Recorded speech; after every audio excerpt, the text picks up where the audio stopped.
There are perfect mornings when a harmonious chorus of singing birds and gentle sunlight pour in, accompanied by a sweet breeze, filtering through the window frame. Waking up from a deep, peaceful sleep, I feel as if my entire body is reborn. It is a morning that makes me feel as though everything is going to be all right. This morning is supposed to be just like that. Cletus Ludian bows his head sadly and speaks, "I would like to request a divorce, Duchess." He is the head of the Ludian family, Duke Ludian. After hearing these words, Eponia Basilian, sitting opposite him, can only remain utterly speechless. She falls silent for a moment, then raises her head to ask, "Excuse me, what did you just say?" His eyes slightly avoid her gaze, and he stammers, "Well, I want a divorce." The Duchess of Ludian, Eponia Basilian, reaches out and takes the teacup and lets out a heavy, troubled sigh. Hearing this, Cletus Ludian flinches in startlement. She helplessly holds her head and thinks to herself, "I made a terrifying face again. Relax your expression, or else he will look terrified." Then Eponia Basilian raises her head and asks sorrowfully, "Are you truly serious? For instance, I am not the stubborn type who believes only the raw truth is a virtue.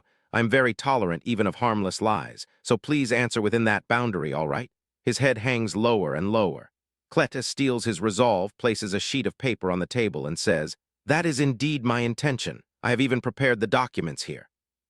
This leaves her utterly shocked. She slowly picks up the paper to examine it. The divorce papers are already prepared, and he has already signed it. This elegant handwriting is definitely his.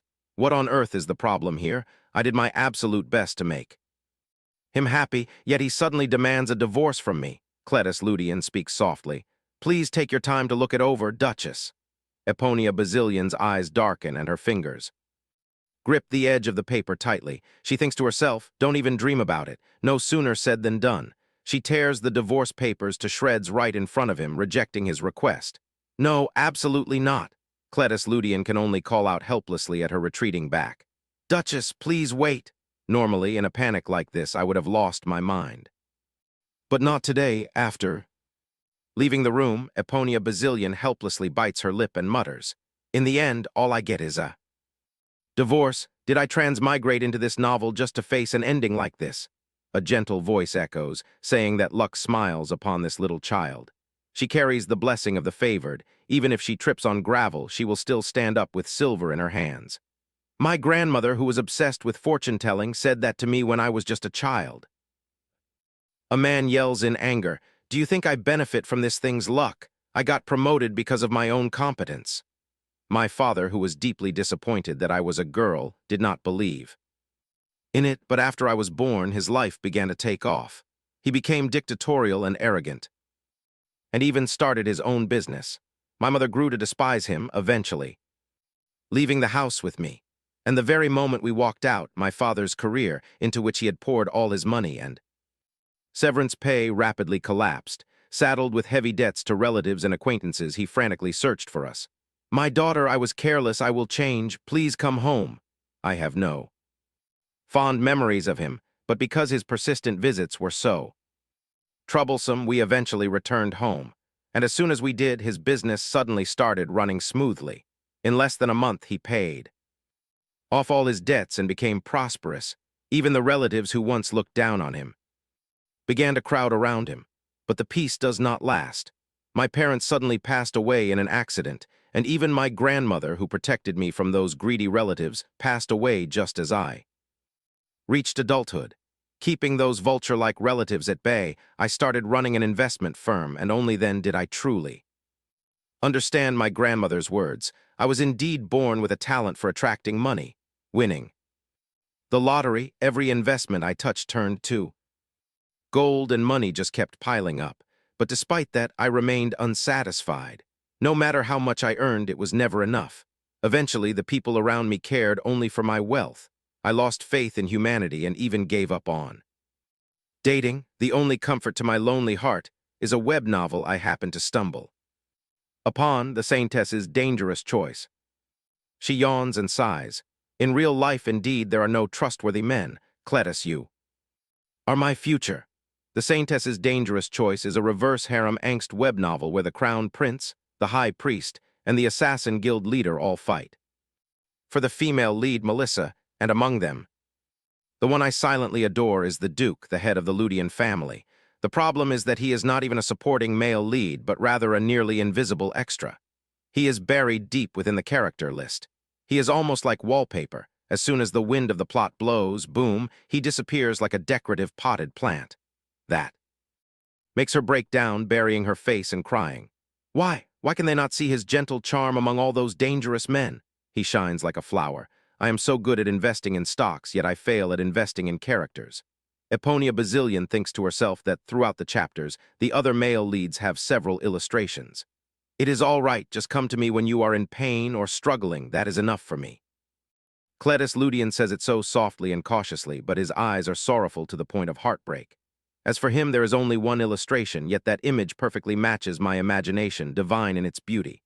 But then she screams while typing a message. Author, I will pay you handsomely. Please write a side story or a new work centering on Cletus. Just name your price. Hello, author, I am a huge fan of the Saintess's dangerous choice. Actually, what? Seeing the incoming message notification leaves her utterly bewildered. Wait, it has not even been a minute since I sent it, and there is already a reply. I am just an ordinary reader. It is probably a rejection telling me not to joke around, but the moment I open it, a blinding light flashes before my eyes, leaving my entire body exhausted. When I wake up, I frown in discomfort and groan. Once fully awake, she looks around and cannot help but panic. What is this? Did I fall asleep? Where is this? I have never seen this place before. Why am I here? Eponia Bazillion slightly wiggles her fingers and wonders. Wait, what in the world is happening? Why does my face look like this? After seeing her reflection clearly in the mirror, her jaw drops in shock. Wait, this silky black hair, purple eyes, and a sharp, cold face of a villainess. The wicked woman who gets a divorce to chase after the crown prince in the Saintess's dangerous choice asterisk, Eponia Bazillion. Herself, how is this possible? Have I transmigrated into her body, and what is this bandage on my head? Calming herself down to piece things together, she remembers receiving a reply letter from the author, and as she opens it, a brilliant light flashes. Don't tell me I am dead, or is this just a dream? While Eponia Bazillion is still in a daze, a voice calls out from outside, May I enter, young miss? She turns around in confusion and wonders, who is it? The one who enters is Anne. She says with a flustered look, Oh, young miss, you are awake. Eponia Bazillion, equally panicked, yells back, Who are you? Anne panics and quickly introduces herself. Do you not recognize me, young miss? Young Miss Eponia Bazillion, it is me. Hearing this, Eponia Bazillion feels a sudden jolt in her heart. What? Anne, Eponia's loyal maid, a trope only seen in novels, is now happening to me in real life. Seeing her hold her head in fatigue, Anne rushes forward anxiously. Duchess, you have not fully recovered yet. Please do not exert yourself. Suddenly, Eponia Bazillion's gaze freezes as she thinks to herself, Wait, if that is indeed the case. She lowers her head and chuckles softly. Eponia Bazillion's laughter grows wilder, sending chills down Anne's spine as she nervously calls out, Duchess. She thinks to herself in delight, I do not know why I transmigrated, but one thing is certain. This is the world of the Saintess's dangerous choice asterisk. And if I am in the body of the villainous Eponia Bazillion, does that not mean I can marry my absolute favorite character? Cletus Ludian, with dazzling golden hair that looks as if it is cast from precious metal and sun-like golden eyes, he is the upright, gentle head of the Duke of Ludian's family. In the Saintess's dangerous choice asterisk, the presence of his character is almost negligible. But to me, he is my favorite. Since there is no official merchandise, I even spent my own money to make some. I never expect that I would transmigrate into Eponia Bazillion, the woman who is destined to become Cletus Ludian's wife. Although we divorce in the original story. Wait, that is only what happens in the original plot, right? Now that I inhabit Eponia Bazillion's body, is it not possible to change the course of history? Even if I hit the lottery, I still want to escape this mundane cycle of commuting between home and work. The deadlines never end. I want to quit my job, it is time to go home, yet I love making money. This is the perfect opportunity to marry my favorite character. What I always yearn for is finally within reach. I can witness firsthand a story where he is the main lead. All right, the first thing to do is determine which part of the story I am currently in. Seeing Eponia Bazillion sitting there lost in thought, Anne anxiously calls out to her. Suddenly, she turns to ask Anne, "Why am I injured?" Anne cries out in panic, "Heavens, do you not remember, young miss? His Highness the Crown Prince has sent a marriage proposal to Lady Melissa." Hearing this, Eponia Basilian realizes that if this is the moment the Crown Prince proposes to the female lead Melissa, then thank goodness, it seems to be the very beginning of the novel. She blurts out in surprise, "The Crown Prince? And of all people him." Eponia Basilian's face darkens with sheer annoyance. Although Eponia Basilian is naturally eccentric, this is before she begins to torment Melissa. But if that is the case, Anne then speaks up. "Yes, after hearing that news." "Young miss, you were furious. Inside the Duke's office, you banged your head against the wall, unable to bear it anymore." Eponia Basilian covers Anne's mouth with her hand and yells at her to stop. She cannot help but curse inwardly in agony. In the original novel, I know she throws a tantrum when things do not go her way, but to actually harm herself in the Duke's office. "Are you out of your mind?" Eponia Basilian, I thought at most she would just go on a hunger strike or make a scene. Looking at it this way, she is truly reckless to an irredeemable extent, is she not? But if this very personality is what makes the Crown Prince loathe me, as long as the end result is that I get married, then everything is fine. Eponia Basilian then brushes her dress, stands up and announces, "Anne, I must meet the Duke." As she opens the door to leave, she calculates her moves. "I cannot change her personality, but I can control what I say. I will tell him that I have given up my obsession with the Crown Prince." Anne cries out in absolute panic. "Young miss, please wait." Once the door opens, two guards cross their swords to block her path. This startles Eponia Basilian. She covers her face and crouches down on the spot, causing Anne to feel incredibly worried. Rel leans forward and explains, "You cannot go outside, Lady Eponia Basilian." Anne embraces Eponia Basilian and yells angrily, "How dare you point your swords at the young miss? Are you insane? Put them away this instant." She holds her head in pain and thinks to herself, "Hmophobia, fear of sharp objects. Whether in my past life or now, my fear remains exactly the same." Seeing Anne's reaction, could it be that Eponia Basilian also shares this phobia? It is never mentioned in the novel at all, but now is not the time to think about that. The guard just said, "You cannot go outside, right?" "Do you mean I am under house arrest? Am I really under house arrest?" After bringing Eponia Basilian back to the room, Anne slowly explains, "I am sorry for not telling you sooner." After the young miss fainted, "The Duke ordered house arrest for you." Hearing this, she suggests, "Ah, that is right. I have something to discuss with father. Can you help me arrange a meeting?" She gasps in complete confusion. "What, father, do you mean the Duke?" Only then does Eponia Basilian realize with a start. Ah, right, Eponia Basilian does not call the Duke father. She turns her head away, waving her hand casually. "I mean Duke Basilian. His own daughter banged her head against the wall until she passed out, yet he does not even show up once." Anne hastily defends him. "You misunderstand, my lady. He was utterly devastated when you collapsed. However, he is currently absent. He mentioned that an urgent matter arose with the Merchant Guild, so he left. He rushed with the young Duke to the north." Hearing this, Eponia Basilian ponders, "The north at this time? Surely he is using the Merchant Guild as an excuse to search for his future son-in-law, and there he will meet my favorite character." Anne asks curiously, "Are you perhaps worried about the person in the basement, young miss?" She looks over in confusion, wondering, "The person in the basement." Then Eponia Basilian blabs out, "The basement." Anne respectfully explains, "Yes, you told us to only bring food to him when ordered, so you must be worried that while you were unconscious, his rations were cut, right? Do not worry. Yesterday, I saw Lady Melissa sneaking into the annex to take care of him. She seems to think we do not know anything, so just as you instructed before, I pretended not to notice." Only now does the young miss realize with a jolt, "I completely forgot that at this point in the plot he is locked in the basement."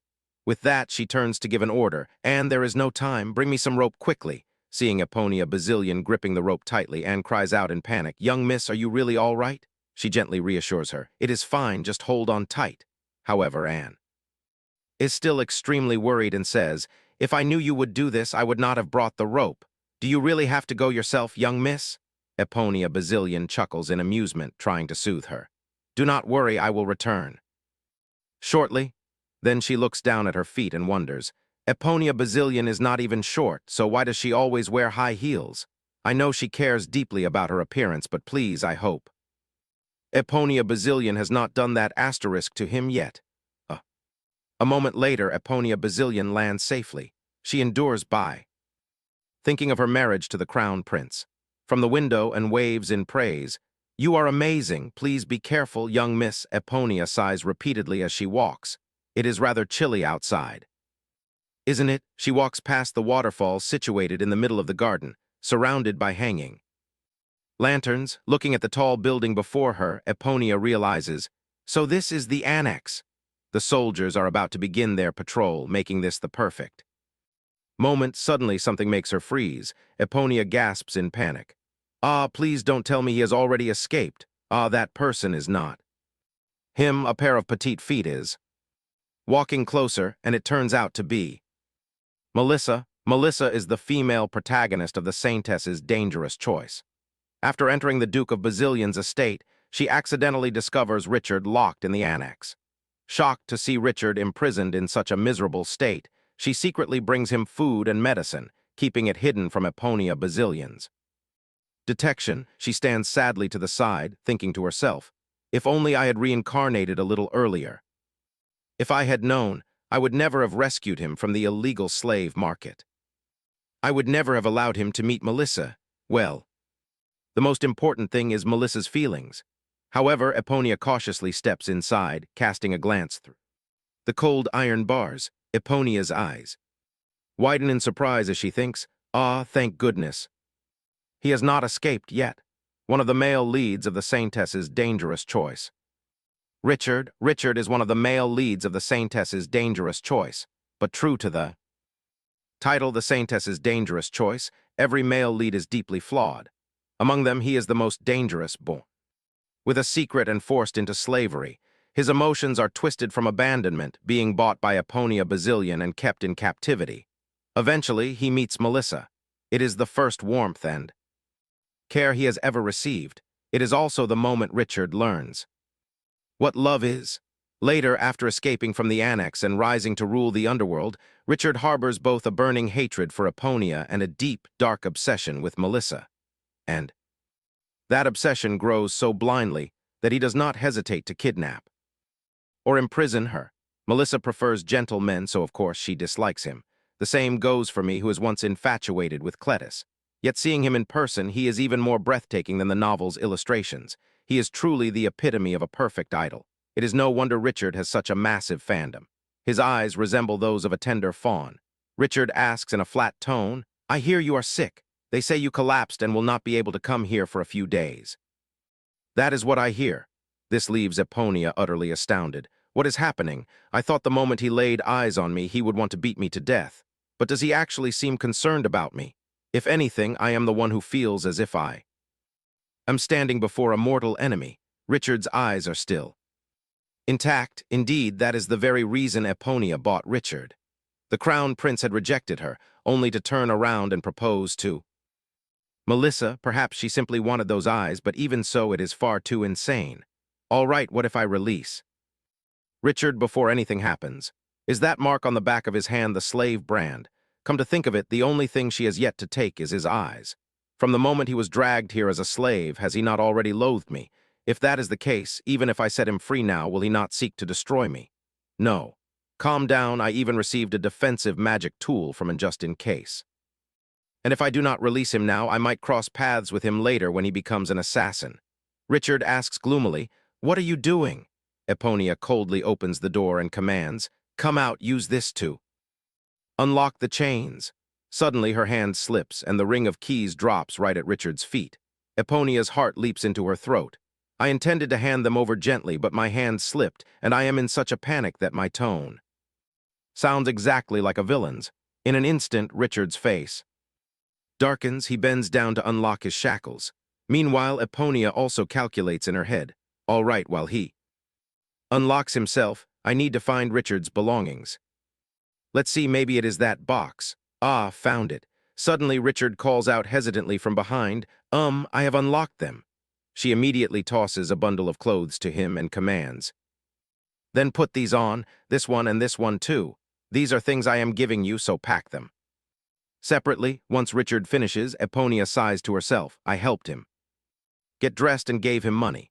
Frowning tensely, she speaks. You are a free man now. You do not need to stay in a place like this anymore. Go. Seeing Richard standing there in a daze, Eponia feels bewildered again.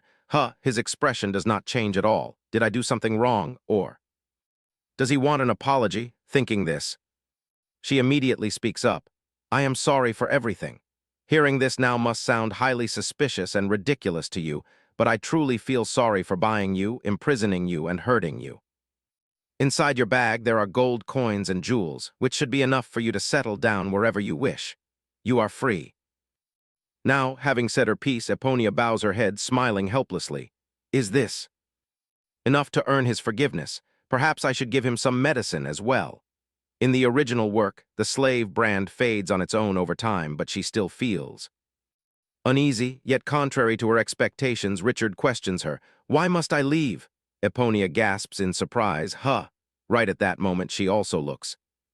She sees tears falling. Richard sobs and begs, please let me stay, the young boy. Seeing his guilt-ridden reaction, Eponia gapes in absolute astonishment.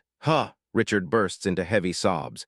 Is young miss abandoning me just because I do not call you master? I am sorry, so please do not abandon me. Eponia looks down at him, her heart heavy with guilt. She thinks to herself, Richard is 18 now, right? 4 years younger than Eponia, he is but a child. Having lived only as a slave, sudden freedom must feel far more terrifying than liberation, terrifying enough to make him feel cast aside. But I cannot keep Richard here. Perhaps he realizes that she will not change her mind, because after weeping for a long time, seeing that she remains completely unresponsive, Richard leaves the underground dungeon carrying an air of resignation. Watching his retreating figure, she sighs in sheer helplessness. Eponia is the one who locked him away. I am the one letting him go, so why do I feel so guilty? Please adopt me. Even though I read the novel many times, I never imagined he would act like this. No. I do the right thing. I cannot keep him by my side out of mere pity. Even if I do not release him, Richard will escape sooner or later on his own, only to become the leader of a colossal assassin guild. Perhaps he will follow the original storyline to seek his revenge. Whatever happens, please spare me and my favorite character. It is all in the past now. Eponia tiptoes and pushes open the door to enter the house. From behind her, someone approaches. Alexis's cold voice rings out, calling her name. This makes Eponia startle inwardly. I thoroughly checked the night's schedule and patrol routes. What went wrong? This is bad. If they discover I left my room, I might face severe punishment. Wait, this face? With black hair and blue eyes just like Eponia, this man who looks like a royal knight. Could he be Alexis? The second son of the Bazilian family, Alexis Bazilian. Alexis furrows his brows and demands answers. I hear you are under house arrest. Why are you wandering around here? Does father's authority mean nothing to you anymore? Eponia Bazilian curses inwardly in frustration. Honestly, I just want to sneak past. Of all people, why does it have to be him? Seeing her silence, he cannot help but question her. What? I thought you would throw a tantrum as usual. Why so quiet today? They say you went mad and smashed your head against the wall. Have you truly lost your mind? The more he speaks, the more irritated Eponia becomes. What is with this guy? That tone of his. She immediately snaps back. Gone mad? Have you thrown your knightly dignity to the wild dogs? Speak properly to your sister. Alexis steps forward, visibly shaken, and stammers. As he demands, why you? Did you just say you are my sister? Alexis sighs, unable to believe his ears.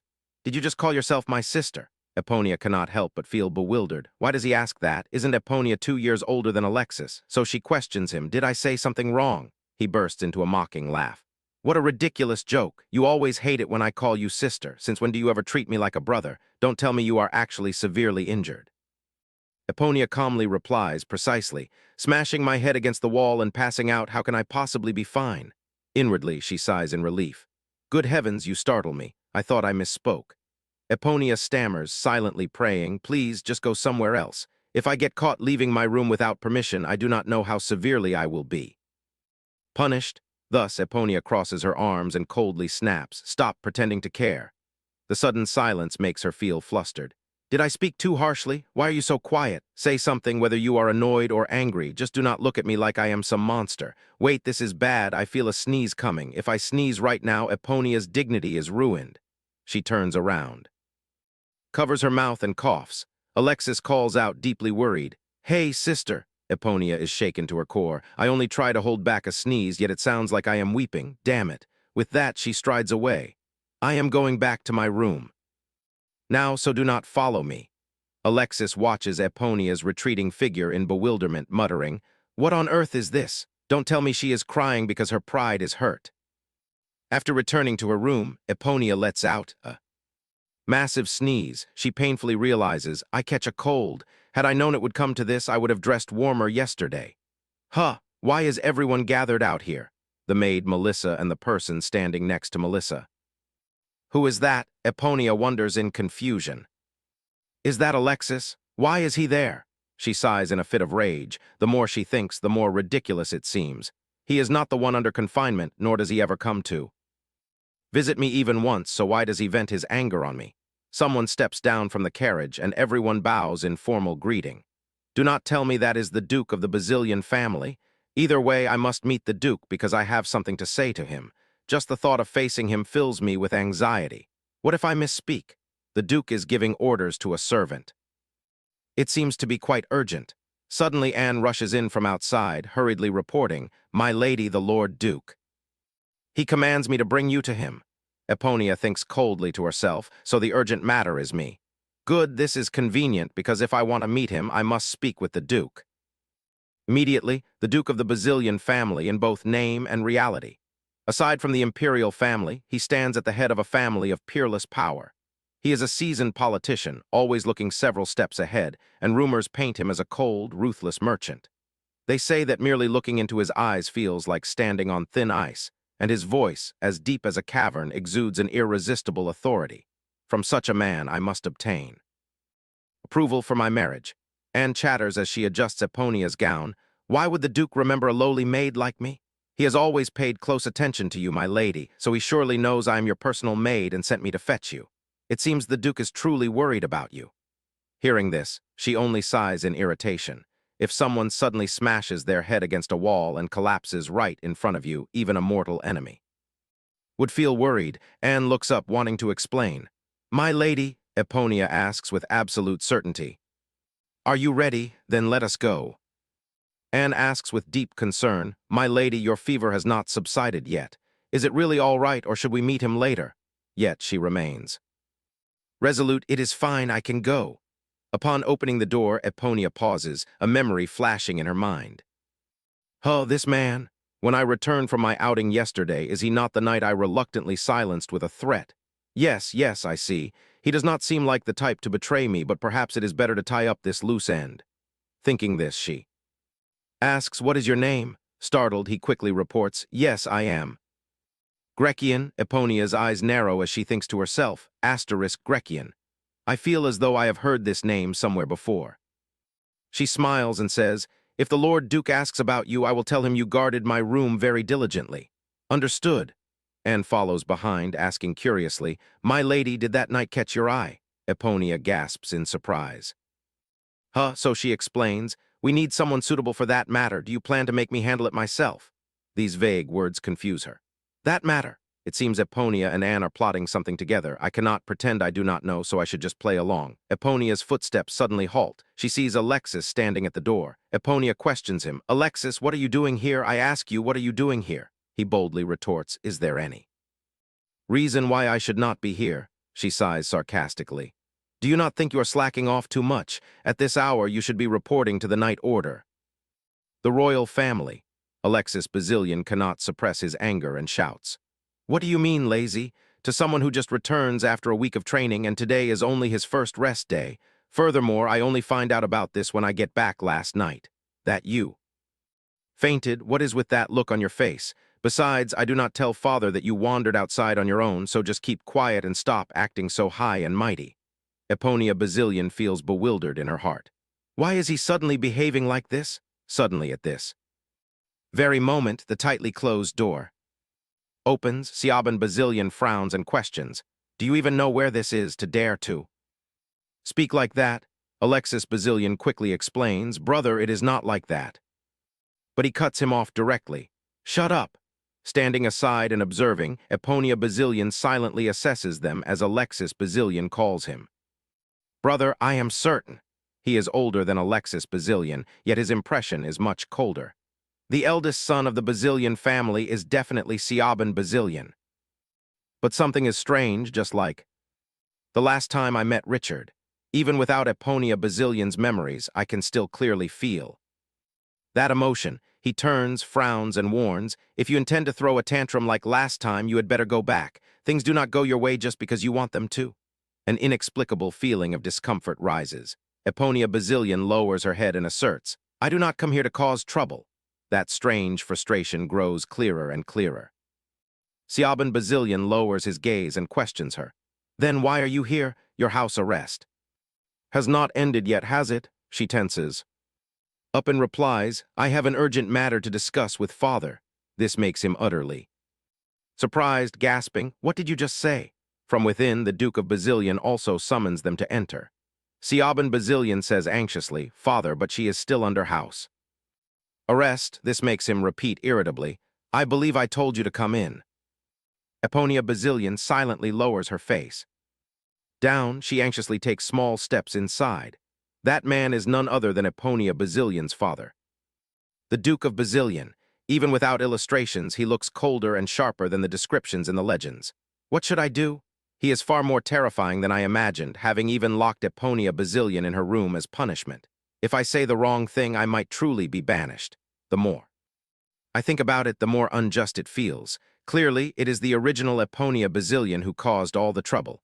Why must I be treated like this? The only reason I endure this miserable situation is because I must marry the one I love the most, Cletus Ludian. The Duke of Bazilian calls out in a booming voice. Eponia, from behind, Siaban Bazilian also feels deeply worried. Is Eponia Bazilian crying? Confused, she wipes away the tear lingering at the corner of her eye. What is this? Tears fall even before I realize it. It is indeed unfair, but not to the point of making me cry, or is it the influence of Eponia Bazilian's memories? Suddenly, the Duke of Bazilian pushes himself up. He approaches Eponia Bazilian, leaving her bewildered. Ha! Then the Duke of Bazilian gently offers a handkerchief and says, wipe away your tears. Stunned, she thinks to herself, what? This is completely different from the Duke I imagined. He's giving me a handkerchief. Just then, she hears him continue, I heard you were feeling a bit better, but it seems I was mistaken. I apologize for calling you here Eponia. She stands frozen, thinking, this is not the Duke I read about in the novel. The man in front of me is just an ordinary father worrying about his daughter. What on earth was I afraid of? Banishment or whatever? How foolish. Have I misunderstood something? Either way, if I want to meet Cletus Ludian, I need to speak to father about marriage. With that in mind, Eponia Bazilian bows politely and speaks. I apologize, father. The Duke of Bazilian gasps in confusion. What did you say? She explains calmly. Last time I caused a commotion in your study, I must have startled you. I will not do so again, and I will give up on the crown prince. This makes the Duke of Bazilian incredibly joyful, and he asks, is that true? Eponia Bazilian wipes her tears and sobs in response. Yes, I have my pride too. He knows my feelings well, yet he sends a marriage proposal to my cousin Melissa. In her heart, she rejoices. These tears come out of nowhere, but they are actually perfect timing. Then Eponia Bazilian speaks again. Now I want to find someone who only looks at me. So, father, I beg of you. Thanks to these tears, her plan looks even more sincere, does it not? Eponia Bazilian lowers her head and requests, please find me my destined one. For now, I want to let go of my feelings for the crown prince, but I am afraid that I will waver again someday. To avoid acting impulsively like before, I think it is best to get married as soon as possible. Siaban Bazilian asks skeptically, are you speaking the truth? She immediately asserts, yes, those are my most sincere feelings. As for choosing my partner, father and brother can decide. In her heart, she grows flustered. Oh no, they look like they do not believe me at all. On the surface, Eponia Bazilian still tries to maintain her composure. But if possible, I want to marry before His Highness has his wedding. She silently steals her resolve, giving her even more reason to push herself.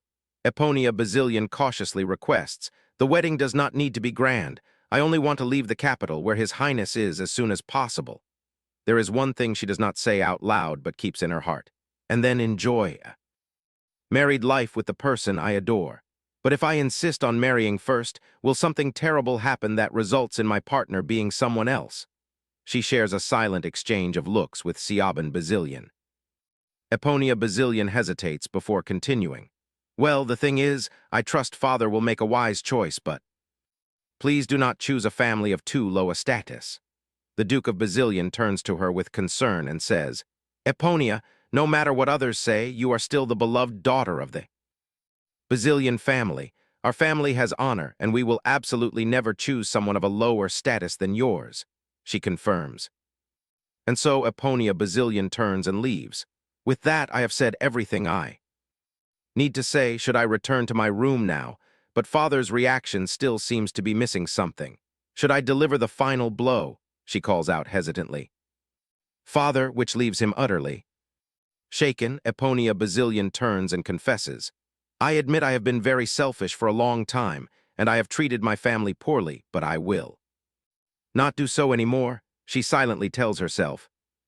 The Eponia Bazilian father once knew is no more. After hearing all this, father will surely understand, right? Deeply moved, the Duke of Bazilian calls out to Eponia Bazilian.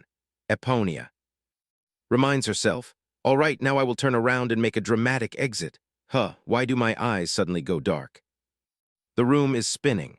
The very next second, she collapses onto the floor. Everyone cries out in sheer panic. Eponia, call the royal physician, quickly call the royal physician. Eponia, the Duke of Bazilian angrily roars, the young miss has a very high fever, yet you let her out like this without even noticing her condition. Move, step aside. Where is the physician? Where is the physician? Siaban Bazilian gently reassures him from beside. Father, please calm down, the physician is on his way. Already, a moment later, the physician arrives and examines her. It is merely symptoms of a cold. I will first prescribe some medicine for the young miss. She will recover after a few days of rest, so there is no need to worry too much. Hearing this, he grows even more irritated, raising his voice to ask, how can a child who has been in her room for days catch a cold? Siaban Bazilian also wonders if there is something wrong related to the recent accident.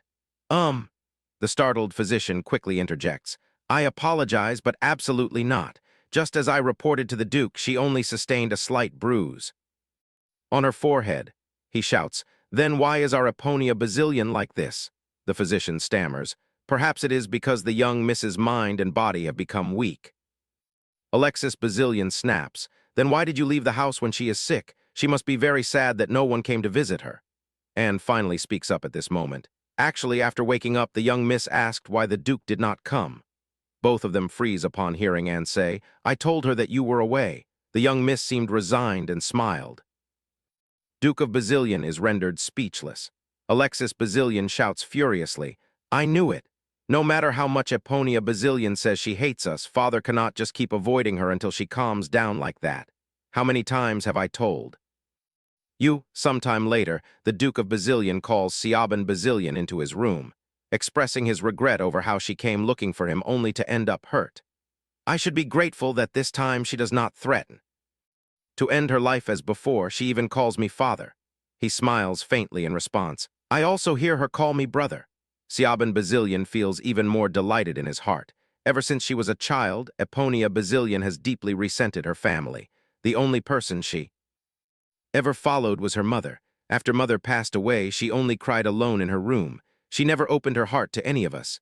Yet that child suddenly calls us father and brother.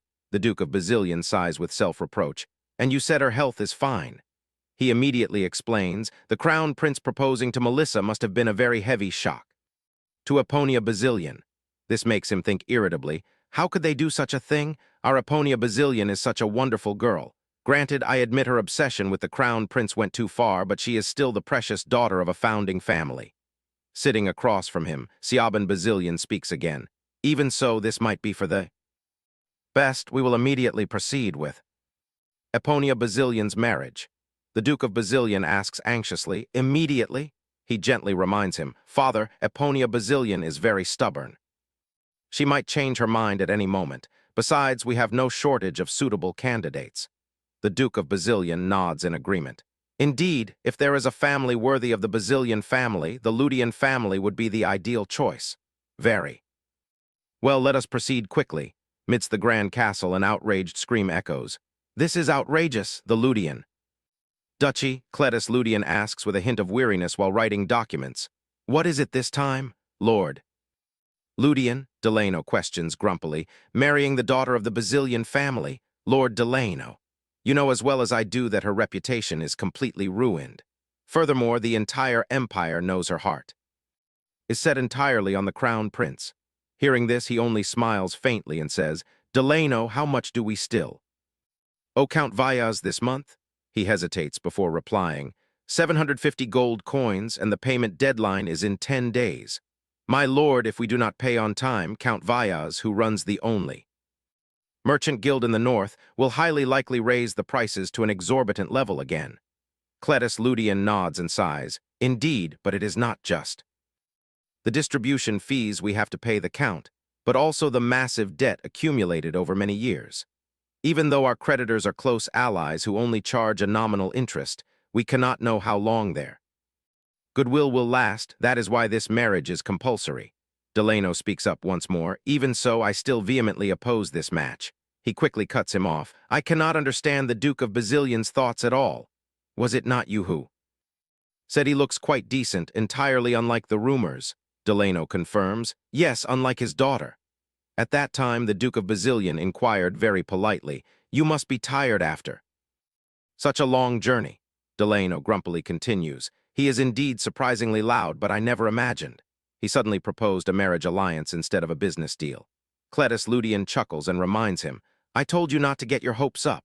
In any case, we should be grateful. Expanding the merchant guild all the way to the north brings no benefit to the Basilian family. Despite the considerable profit, he agreed to establish a branch here after the marriage. Delano clears his throat and thinks to himself, and he even promises a massive dowry. He cautiously mentions, the only concern is the rumors circulating in high society, but I have been assured that the affair between her and the crown prince is entirely fabricated. Therefore, even if this marriage goes through, we will not incur the wrath of the royal family, but the fact that the young miss has feelings for the crown prince is true, from what I hear. Even if that is so, it does not matter, having made up his mind. He says, in any case, I have made my decision. Cletus Ludian commands in a firm voice, Delano, prepare for the journey to the capital immediately. Delano still strongly opposes the Duke. He puts on his glasses, glances at him, and asks, Do you have anything else to say? Seeing Delano snap, he can only comply and reply, No.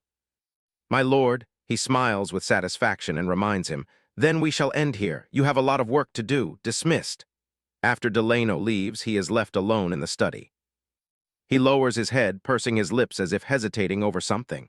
Suddenly, he coughs violently, and a few drops of fresh blood splatter onto the floor. Cletus Ludian looks gravely ill, his face filled with melancholy. He looks at the blood-stained handkerchief in his hand and murmurs, But the rumor that the young miss has feelings for the crown prince, I truly hope it is true. Meanwhile, at the Basilian family castle, Anne warmly brings in a bowl of medicine. My lady, it is time for your medicine. Eponia Basilian sits up wearily and grumbles. Do I have to drink this again? She feels deeply annoyed, thinking, anyone looking at me would think I am coughing up blood like a terminally ill patient. What on earth is wrong with everyone? Seeing her dazed, she speaks up awkwardly. Anne, you do not need to watch over me like this. Anne quickly explains, the Duke's orders are very strict. I must ensure the young miss drinks every single drop. In her helplessness, she has no choice but to lift the medicine bowl, thinking, I knew it. It is because I did not clearly explain the misunderstanding from that day.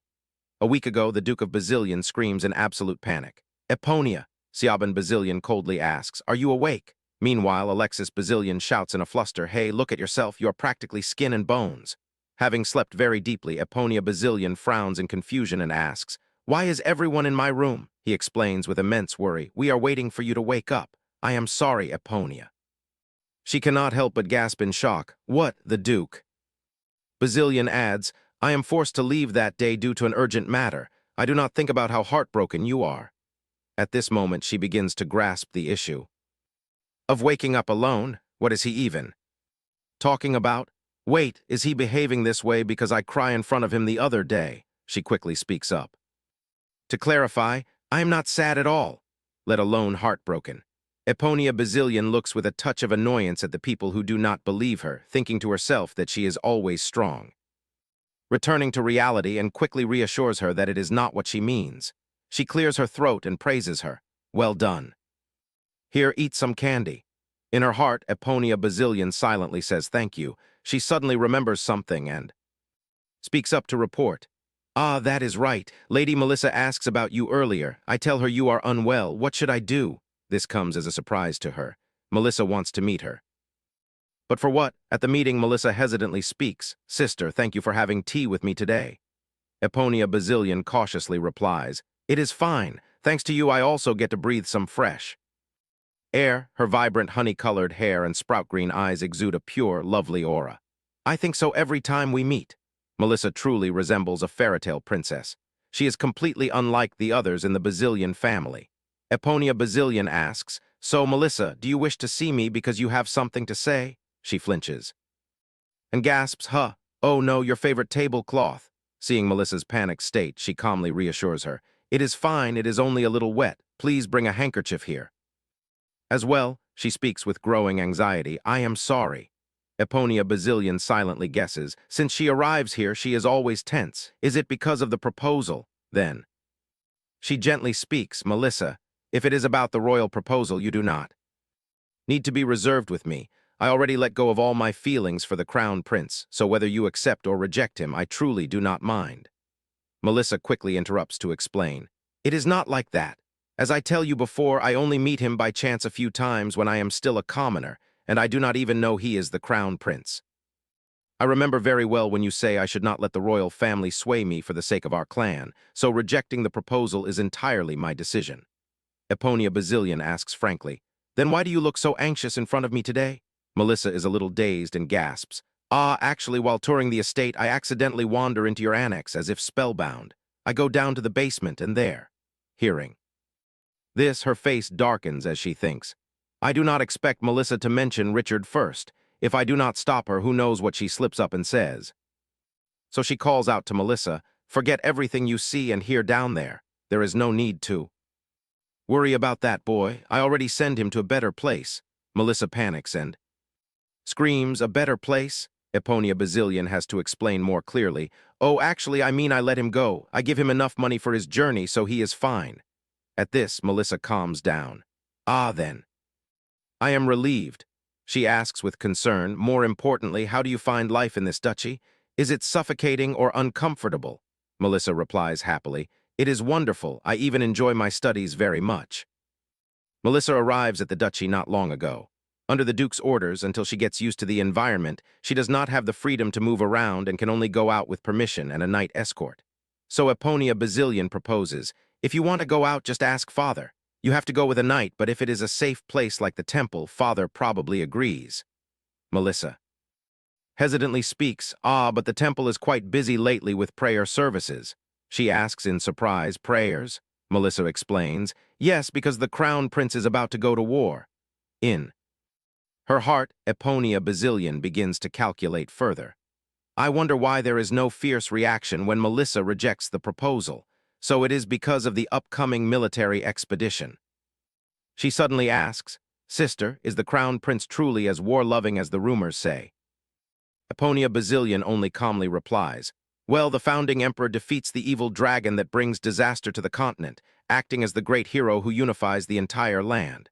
So it is understandable that his descendant, the crown prince, carries a war-loving nature, is it not? Melissa immediately replies, Perhaps that is why he becomes the youngest sword saint. It feels like the war with the Raverin kingdom only ends. Yesterday, suddenly at this moment and again. Runs over in extreme panic, calling out, My lady, the crown prince is at the mansion. Eponia Bazillion cannot help but feel startled. What? Speak of the devil, and he appears. She turns to say, Melissa, it seems he comes to see you. And quickly explains, No, my lady. The crown prince is asking to meet you. Kaiden Elios, the crown prince of the empire and also one of the male leads who approaches Melissa. At the same time, he is the very reason why Eponia Bazillion becomes obsessed, leading to her tragic end. To think she faces him in this situation, it is too sudden. The door is pushed open by Eponia. Bazillion, seeing this, Kaiden exclaims from inside, "Well, I do not expect you to arrive so quickly. It seems you are very eager to see me." She frowns in annoyance, thinking, his appearance and aura are exactly as I see in the story. No matter how handsome he is or how much he fits the ideal male lead standard loved by thousands, I still do not feel any fluttering at all. Actually, it is more like hatred and resentment. Could it be that because she is constantly rejected by the crown prince, Eponia Bazillion's past feelings distort into a bitter mix of love and hate? Although unhappy, Eponia Bazillion still respectfully bows. "Greetings, Your Highness the Crown Prince." Kaiden stands up and asks with concern, "That greeting is enough. More importantly, is your forehead all right? I hear you just do something foolish like ramming your head against a wall. Surely it is not because I proposed to your cousin that you do such a thing." Eponia Bazillion quickly fires back. "Your Highness does not need to concern yourself with such matters." He stands up, closing the distance, and says, "You hurt yourself like that because of me. How can I not notice? Moreover, I hear that after waking up you seem rather strange." She replies, "Strange? On the contrary, my mind is clearer than ever." Hearing this, Kaiden frowns in annoyance and gasps, "Clear?" Eponia Bazillion confidently asserts, "Yes, I decide to no longer admire you, Your Highness, and I also plan to marry someone else. I do not trouble Your Highness ever again, so you can rest assured." Hearing this, Kaiden's face instantly darkens. He demands in a low voice, "Do you just say you marry someone else? Do you plan to give up the position by my side, the title of Crown Princess?" Seeing him close in on her, Eponia Bazillion cannot help but feel flustered. What is with this reaction? At this moment she hears Kaiden speak. "Do you really think I believe those words?" Eponia Bazillion thinks in confusion. "This is completely different from what I imagine. If you do not believe me, so be it, but why do you behave like this?" She frowns in annoyance and speaks. "Let go of me." Kaiden's eyes slightly narrow as he stares at Eponia Bazillion. Then he suddenly breaks into a mocking smile. "Or is this another one of your new tricks? Well, at least this trick is fresher than your usual threats of death. But if you lie, you should at least make it convincing." Eponia Bazillion glances at Kaiden, asserting, "But it is true, I already send a marriage proposal." Then she suddenly dazes out. "Huh, a fly? A swordmaster, and yet he does not notice a fly buzzing around so conspicuously." Kaiden does not notice that her attention is on the fly. He continues speaking, "A marriage proposal? How can you even say that? Even if you tell the truth, who in this entire empire does not know how crazy you are about me? Who dares ask to marry you?" Hearing this, she annoyedly curses, "Damn fly. It distracts me too much." Kaiden continues speaking non-stop, "And even if there is such a madman, I know very well you never let me go." Eponia Bazillion gets angry, thinking to herself, "There is a fly buzzing around. You please pay attention to it. Because I keep staring at the fly, I cannot hear a single word he says. He is truly the type of person who gets easily distracted and loses all focus." She slowly speaks. "Then let me make it clear to you." In her heart, she is extremely flustered. "It is over. I really cannot endure enough." Second, Kaiden speaks mockingly. "If that is the case, perhaps I am even generous enough to let you be my concubine." Immediately after, he receives a full slap from Eponia Bazillion and stands frozen in place. She also becomes confused, wondering, Kaiden lowers his face and stares at Eponia Bazillion, demanding, "What on earth are you playing at? Explain." She is startled. "Oh no, my hand slips." Before this, Eponia Bazillion is originally the type of woman who can calmly do shocking things without batting an eye. Yet now, this very woman not only dares to strike me, but even she herself is also panicking, even when she shamelessly sits next to me and boldly declares her love. Or even when she screams and makes a scene as if she cannot stand the criticism and mockery of the world. She is always a woman who knows her limits, never getting overly excited or crossing the boundaries. Every time I return from the battlefield, I deliberately dance with other noble ladies to ignore Eponia Bazillion, and even propose collaborations and send them gifts. Of course, those are only fleeting encounters. After all, I have no intention of prolonging those meetings, and Eponia Bazillion always takes care of the rest herself. But today is different, just like when we first meet as children. At that time, her face clearly shows annoyance and indifference. Kaiden lowers his head, feeling a bit of loss, and exclaims, unbelievable, why do you strike me? In his heart, he also silently guesses, ah, it must be because of the proposal letter I send that she is so shocked. Eponia Bazilian stands to the side, bowing her head, telling herself, I absolutely cannot let him know it is all because of a fly. Then she speaks with a touch of apology. I am sorry. Kaiden's gaze drops slightly with evaluation. Even so, you have not completely changed. Even now, you are still observing the situation and lowering your ego. No, how can just that be satisfying?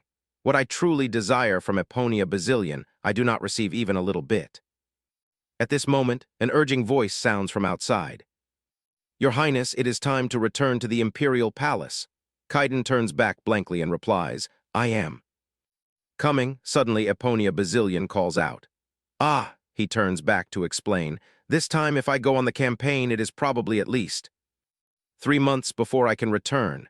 In Kaiden's heart, he is highly anticipating. Come on, Eponia Bazilian, what kind of act do you plan to put on for me this time? Just as expected, she grabs his hand and calls out, wait, please. Take this, she hands a small handkerchief. To Kaiden, he cannot help but be stunned and asks, are you giving me a handkerchief? Kaiden silently evaluates, and it is even pink with lace. Her taste is so intense.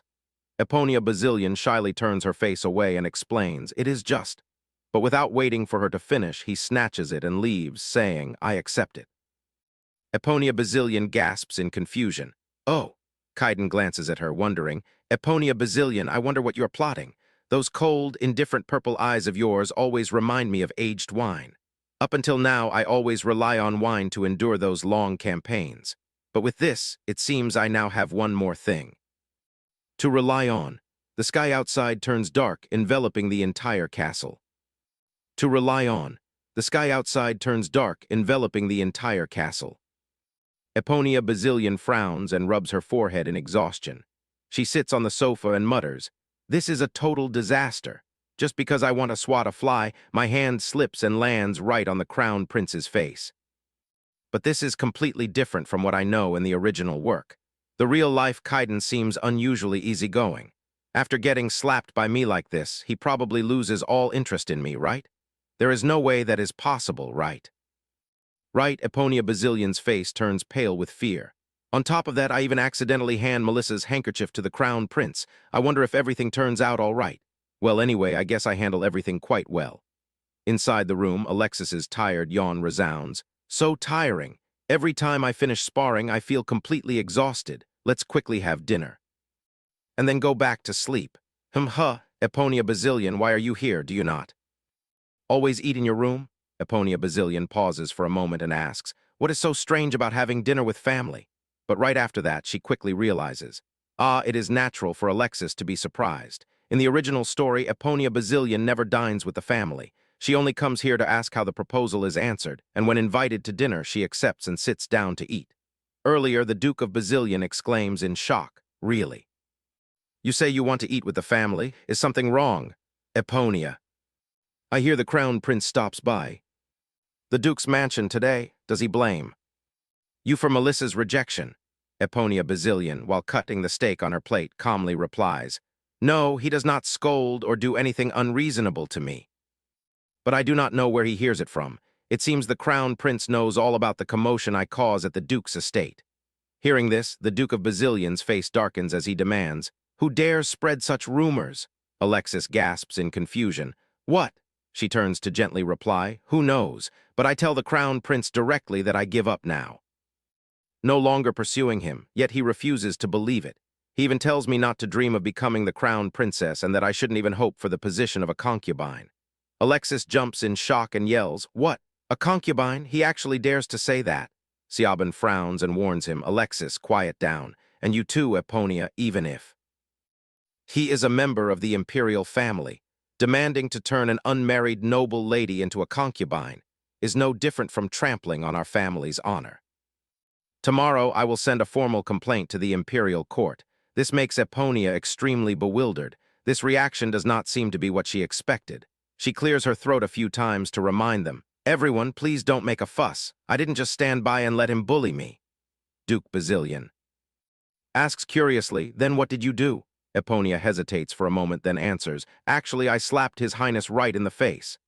Alexis slams his hand on the table in disbelief, stands up and yells, "You slapped His Highness, Sister Eponia." She secretly regrets her words.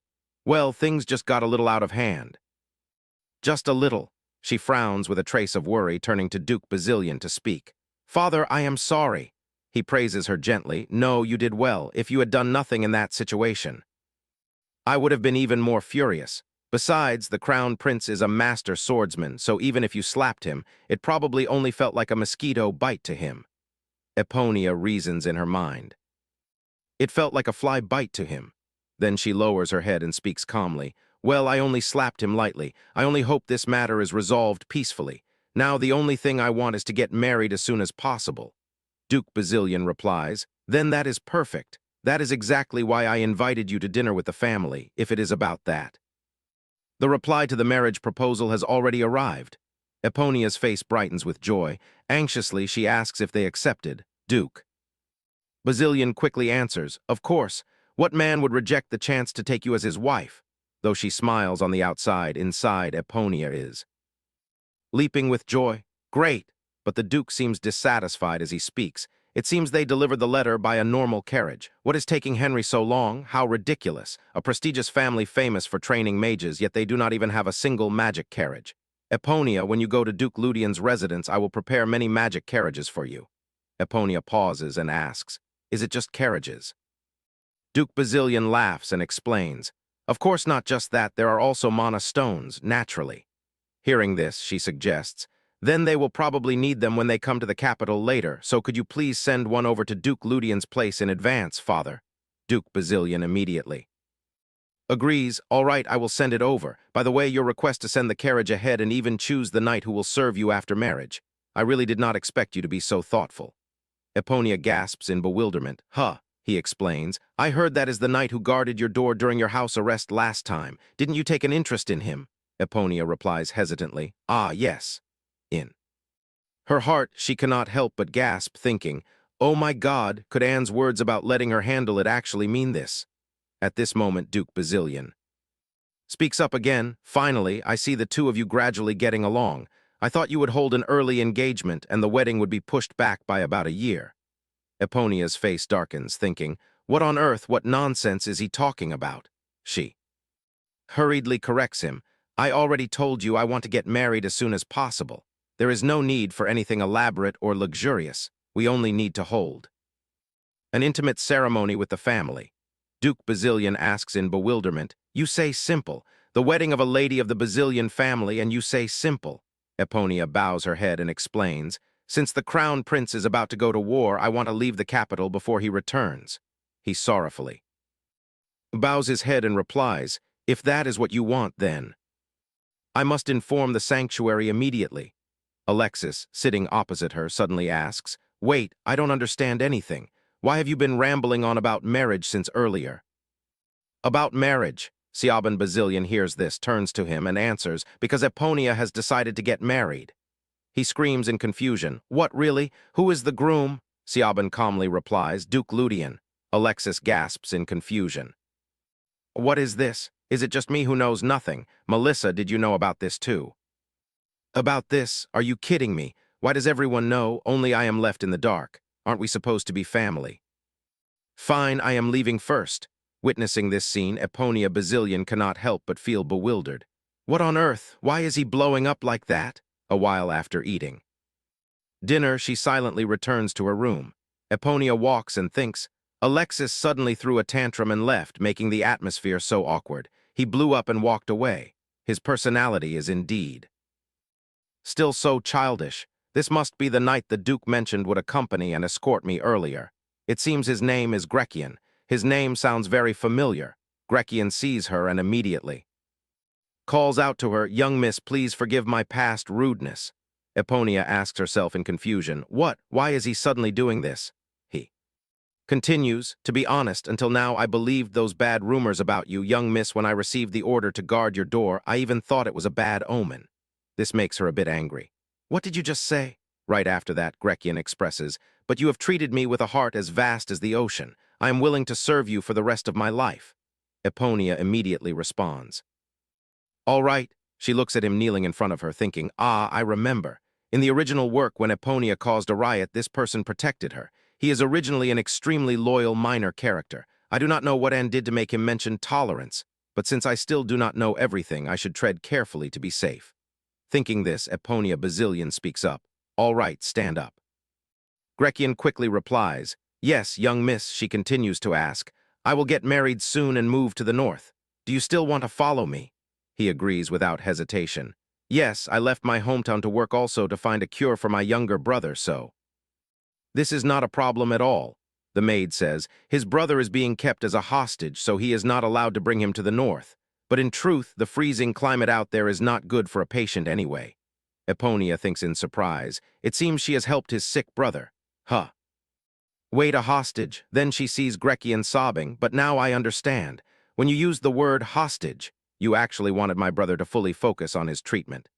Anne hears this, feels a bit annoyed, and silently scolds. How slow-witted, did you only realize it now? Eponia sighs and speaks. Anyway, it is fine, just do that. Grekian shouts, yes, understood. Thank you, young miss. After entering her room, she sits leaning against her chair, thinking, it is truly beyond imagination. I never thought I would have my own personal knight like this.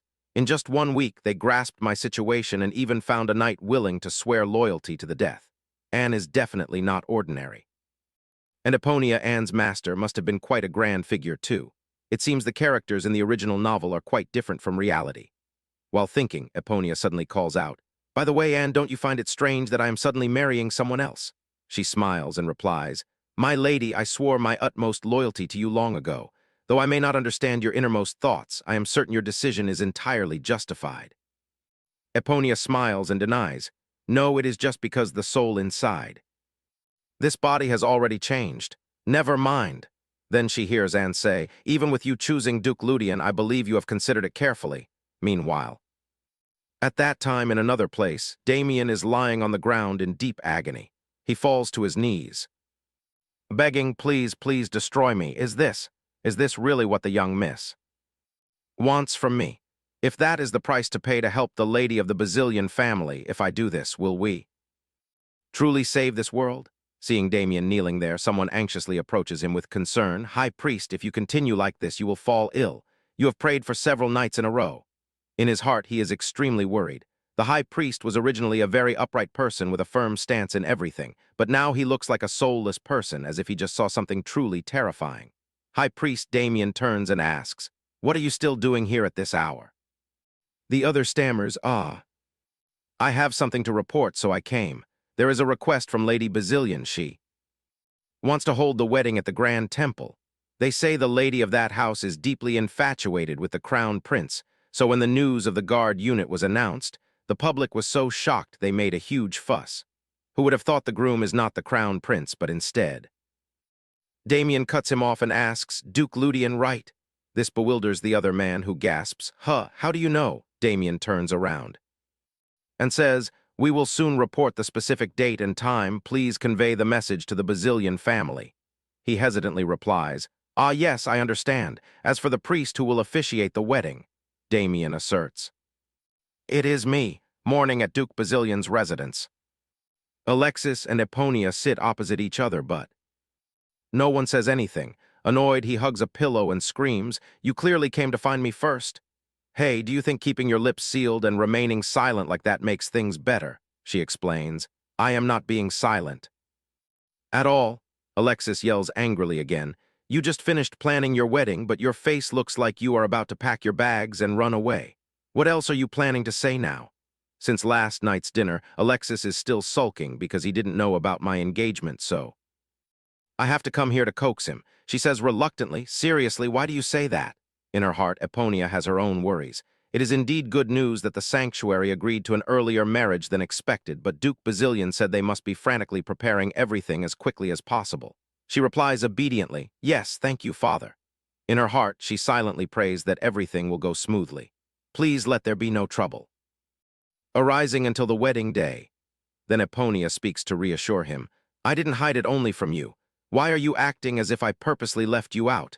You have to enlist the day after tomorrow. Why are you suddenly in such a bad mood? Alexis irritably replies, I don't even want to mention this. Why do you treat me so differently? Eponia asks in confusion, huh? Alexis is so angry his head is smoking. Never mind. Goodness, you let Melissa call you sister so sweetly and affectionately. Why have you always been so distant with me all this time? She asks further. What do you mean by distant? I don't understand. In her heart, Eponia suddenly realizes, ah, so he means why I don't let him call me sister. Sorry, but I didn't know either. Even if I ask Anne, I still can't understand why Eponia hated her family to such an extent. I also tried to probe Anne, but she too is clueless and knows absolutely nothing. Good grief. She recalls when they were young, Alexis always chased after her, calling, "Sister, here is your gift." Back then, Eponia coldly warned him, "I told you not to call me sister." He suggested, "Then how about big sister?" "Not that either." Immediately after, Eponia stepped forward and pushed Alexis down, looking at the flower in his hand. Falling to the ground, he cries out sadly, "Ah!" She coldly turns away and orders, "From now on, do not call me sister anymore." Returning to reality, she sadly bows her head and thinks, "Scattered memories of Eponia keep flooding my mind. Since they were small, she was always cold to Alexis. Why did Eponia act like that?" Then she speaks softly, "All right, I understand. From now on, I will not treat you like before. Just call me sister." Alexis jumps up and shouts, "What? Am I losing my mind? You are actually letting me call you that?" "Huh," Eponia snaps back. "Then what else do you want?" He mutters, "It is not like I am going to be overjoyed just because you allow me to call you sister." Mutters, "I already apologized, forget it." Alexis embarrassedly avoids her gaze and proposes, "Then instead of forgiving me right away, if I return safely from this deployment, can I visit Duke Ludian's residence?" Eponia is bewildered. "What? What is this kid talking about?" Then she snaps, "Hey, what do you mean by returning safely? Don't say such ominous things. Of course you will return." Alexis also gets flustered. "Why did I say that? Is it a bad omen? But anyway, are you inviting me to Duke Ludian's residence?" Eponia agrees. "All right, just come." "Ah, that's right.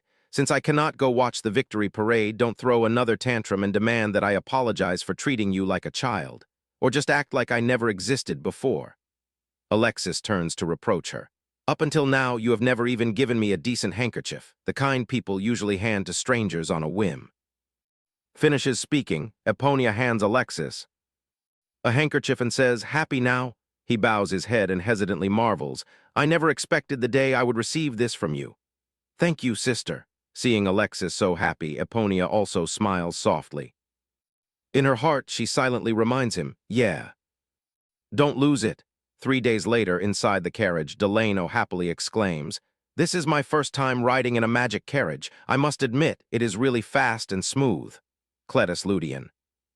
He voices his thoughts, not expecting Duke Bazilian to be this thoughtful. He should feel grateful, so he replies that it is no wonder they are the wealthiest family in this empire. Yet, the more I think about it, the more I feel something is amiss, as if they are putting on an act of sheer generosity. I wonder what they are scheming. He asks in confusion. And asks again, "What scheme could there be?" Delano looks around and whispers in a low voice. Siaban Bazillion's sudden appearance in the north, offering to hand over the entire Bazillion Merchant Guild, along with promises regarding the HSPM. Not to mention, they even double the bridal gifts compared to the initial agreement. Hurrying the wedding is understandable, but holding an intimate ceremony in the sanctuary without a single guest. Cletus gently explains to him that perhaps it is because she is deeply devout. And since the schedule coincides with your troop deployment, she probably wants to keep things simple. Delano remains unsatisfied and continues. "It sounds reasonable, but no. It does not sit right, it sounds so suspicious." This prompts Cletus to speak up with annoyance. "Delano, just speak plainly," he answers directly. "Do you not find this incredibly strange, master? It feels as if there is a reason they cannot marry immediately, or perhaps she is hiding some sort of defect." Hearing this, he angrily cuts him off. "Enough. The young miss and I are already betrothed. I know you say this out of concern for me and the Duke's family, but regardless of your good intentions, I do not wish to hear any more of this." Delano also knows he is in the wrong, bowing his head to apologize. "I am sorry I am too hasty. Master, we have arrived at the Duke of Bazillion's estate. The preparations inside the estate are fully ready. Finally, my beloved husband." "My beloved husband." After she steps out, the servants whisper in utter confusion. "Young Miss Eponia looks a bit different today, does she not?" Yes, her makeup and gown are completely different from usual, even and is stunned. Even if she wants to change her style today, why does she seem so anxious? Outside, the carriage also stops and the carriage door swings open. Cletus steps down gracefully. The moment Eponia sees him, she calls out his name in her heart. 3 hours before arrival, in Eponia's room. She screams in a panic, "What is this?" A pimple. Eponia's mind is in complete disarray. This is the first time she is meeting her favorite character in real life, so she applies a face mask to look prettier. Staring at herself in the mirror, she cries out in despair, "No way!" Right then, and also enters and calls out, "Young miss, are you awake?" "Oh my goodness, your flawless skin, young miss." Eponia clutches her face in agony. "Do not say that with such a shocked face. Why do I suddenly break out like this? I have never broken out before," and scrambles around in deep worry. "It must be one of the ingredients in the masks I gave you yesterday that does not suit your skin. I am so sorry. I added a new herb today. How does it feel, young miss?" "Oh, there is still some left here, young miss," she says helplessly. "Fine, it is my own fault for trying too hard. Is there a way to make it go away, or should I just pop it?" And immediately protests, "Do not pop it. That will only make it worse. Young miss, trust me. I will conceal it so flawlessly that no one will notice." Eponia replies in a daze, "All right." She tells herself, I can trust her, right? A moment later, Eponia steps out in a magnificent gown. The moment Siaban Bazillion sees her, he calls out in utter confusion, "What on earth is that, Eponia?" Eponia replies in confusion, "What?" He demands immediately, "What do you paint on your face? Do you not call a makeup artist?" Still dazed, she asks back, "A makeup artist?" Siaban Bazillion walks away helplessly. "Forget it, we are late, let's go." The surrounding servants cannot help but gossip. Is this her new way of rebelling? "I do not know," Eponia says in confusion. "Oh, okay." Panic starts to rise in her heart. "A makeup artist. I tried so hard to conceal that pimple." What is going on? Outside, the carriage rolls in. Eponia approaches. In a state of absolute excitement, finally. They have arrived. Watching the carriage door open, she jumps for joy in her mind. They are getting off. They are stepping down. Duke Bazillion greets them politely. "It is a long journey. You must be exhausted." Delano steps forward and replies respectfully, "Thank you for personally receiving us, Duke Bazillion. I am Delano, the aide of Duke Ludian." Eponia thinks in confusion, "Huh, what? Only the aide arrives." He turns away in bewilderment, wondering, what in the world? Is this some new makeup trend in the capital? Right at that moment, Cletus also steps down and speaks. It has been a long time.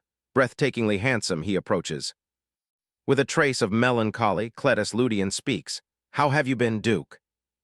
"Bazillion, in that very moment I am certain of one thing. Even if this world turns upside down or the timeline descends into chaos, I come here to meet this person. That is the only truth I feel with absolute clarity." Why?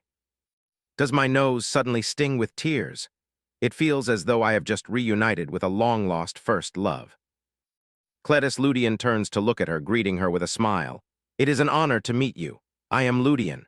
Eponia thinks to herself, "Good heavens, how can a face be as flawless as a sculpted statue, as if meticulously crafted by the gods themselves? And his voice is so beautiful, too.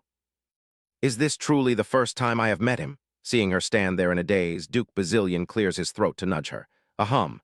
Only then does Eponia Bazillion snap out of it. "Oh no, I am so distracted by his good looks that I almost forget to greet him." She gently lifts her skirt and curtsies. "It is an honor to meet you. I am Eponia Bazillion." Cletus Ludian freezes for a moment then. Gently takes her hand and replies, "It is an honor to meet you under these circumstances," he says, lightly kissing her hand. He releases her hand and slowly promises, "I look forward to our future." Young Miss Bazillion. Though Eponia remains cold on the outside, she is screaming internally. "Oh my goodness, my favorite character is kissing my hand. Good grief, he should have held my hand tighter. What a shame.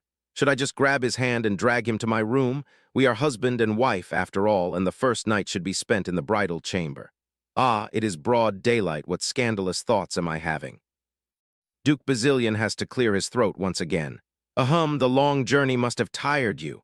Cletus Ludian replies politely, "Ah, not at all. Thanks to the magic carriage you sent, the trip is very comfortable. Thank you for being so thoughtful." He courteously invites, "It is almost time for dinner. Please step inside." Cletus Ludian calmly requests, "Ah, before that, if it is no trouble, may I excuse myself to change?" Duke Bazillion immediately agrees. "Of course, please make yourself at home." Eponia quickly chimes in, "Then I shall also excuse myself to my room for a moment," she tells herself. To check on her makeup as well. Once inside her room, Eponia laments in pain. Oh dear, this is an absolute disaster. It did not look this bad when it was first applied, it must have all smudged. Recalling everything. She finally realizes. Now I understand why Siaban Bazillion reacted like that. This makeup style looks exactly like those late-century trends I used to see on TV when I was a kid. I even specially ordered this dress to stand out and look pretty to score points with him. Who would have thought the colors clash so terribly? With his outfit, looking back, he is a true angel. Even though my makeup looks this dreadful, he still treats me so gently. Meanwhile, I just keep staring at him like an idiot. Do you know? I am so happy that I want to cry seeing my favorite character with my own eyes. I thought I would feel more annoyed than emotional, similar to how I feel when facing Richard. Perhaps my genuine affection for my favorite character has completely overwhelmed Eponia's negative emotions. While she is deep in thought and calls from outside, "Young miss, I am coming in." Eponia turns to question her. "Where have you been all this time?" And anxiously suggests, "Young miss, please try this." Confused, she looks at the item in her hand and asks, "What is this?" And explains in a flurry, "The black pill is a sedative and the others are digestive aids. I did not expect you to be this anxious, and it is all my fault for making your face look like this." Eponia replies gently, "Thank you, this is exactly what I need. Thanks to you, I will feel much more comfortable during dinner later." And quickly offers, "If you do not mind, let me help you, young miss." She instructs her, all right. Actually, I have one more favor to ask." And's face lights up as she replies, "Of course, please tell me, young miss, I will do it right away." Eponia requests with a smile, "First, help me wash off this makeup, and I also need to change into a new dress." She hesitatingly replies, "Yes, I understand, young miss." A while later, Melissa greets her with a cheerful smile. "Sister, you are here?" She walks in and replies, Melissa, has no one else arrived?" She answers, "No, not yet." Eponia asks with a trace of anxiety, "Melissa, how does my face look?" Melissa freezes for a moment and hesitates. "Forgive me, but your face is too beautiful," she utters flatly. "Is that so?" Then Melissa starts another conversation. "Sister, what do you think of Duke Ludian? He seems like a good man." In Eponia's heart, joy instantly bubbles up. Oh my, is this not a golden opportunity to brag about my absolute favorite character? With that thought, she clears her throat and replies, "Though we only exchanged a few words, I can tell he is an exceptionally good man." Melissa chimes in, "Indeed." Eponia continues to praise him, not just his appearance, but his aura is also incredibly gentle and elegant. Moreover, I have heard a lot about Duke Ludian's character. He truly seems as kind and benevolent as the rumors say. I really want to talk to him. Time slowly passes. A moment later, Duke Bazillion enters and speaks. "Have you all arrived? Then please let us gather at the table, have a wonderful meal." Duke Bazillion enthusiastically begins, "Come, let the feast begin. If you need anything or if any dish is not to your liking, please do not hesitate to say so." Duke Ludian replies politely, "Thank you for your warm hospitality." Standing to the side, Eponia cannot stop screaming in her heart. He is as radiant as the sun, who knew vibrant colors would suit him so perfectly. I intentionally choose an outfit to match his tone on tone, who knew he would go and change his clothes completely. How can anyone in this world be this handsome? That golden hair, that glowing skin, and that absolutely perfect physique. His aura is practically overflowing. He is truly a masterpiece. Oh my, we lock eyes. Cletus Ludian bashfully lowers his head, avoiding her gaze. This makes Eponia slightly surprised. She wonders, am I seeing things? It seems his face is turning red. He becomes flustered and clears his throat loudly. This causes Duke Bazillion to ask in concern, "Are you all right?" Cletus Ludian replies in embarrassment, "Ah, I am fine, my apologies." He gently suggests, "If there is anything that makes you uncomfortable, please let me know." Eponia, are you not hungry? You have not touched your food once. Besides, you must have many things to ask, right? After all, this is the first time you are meeting your future husband. Hearing this, Eponia Bazillion lowers her head in embarrassment. "Ah, I am so busy staring that I completely forget to eat." Duke Bazillion once again suggests that if she has anything to ask Duke Ludian, she should just ask him directly. She murmurs, "I do have something to ask."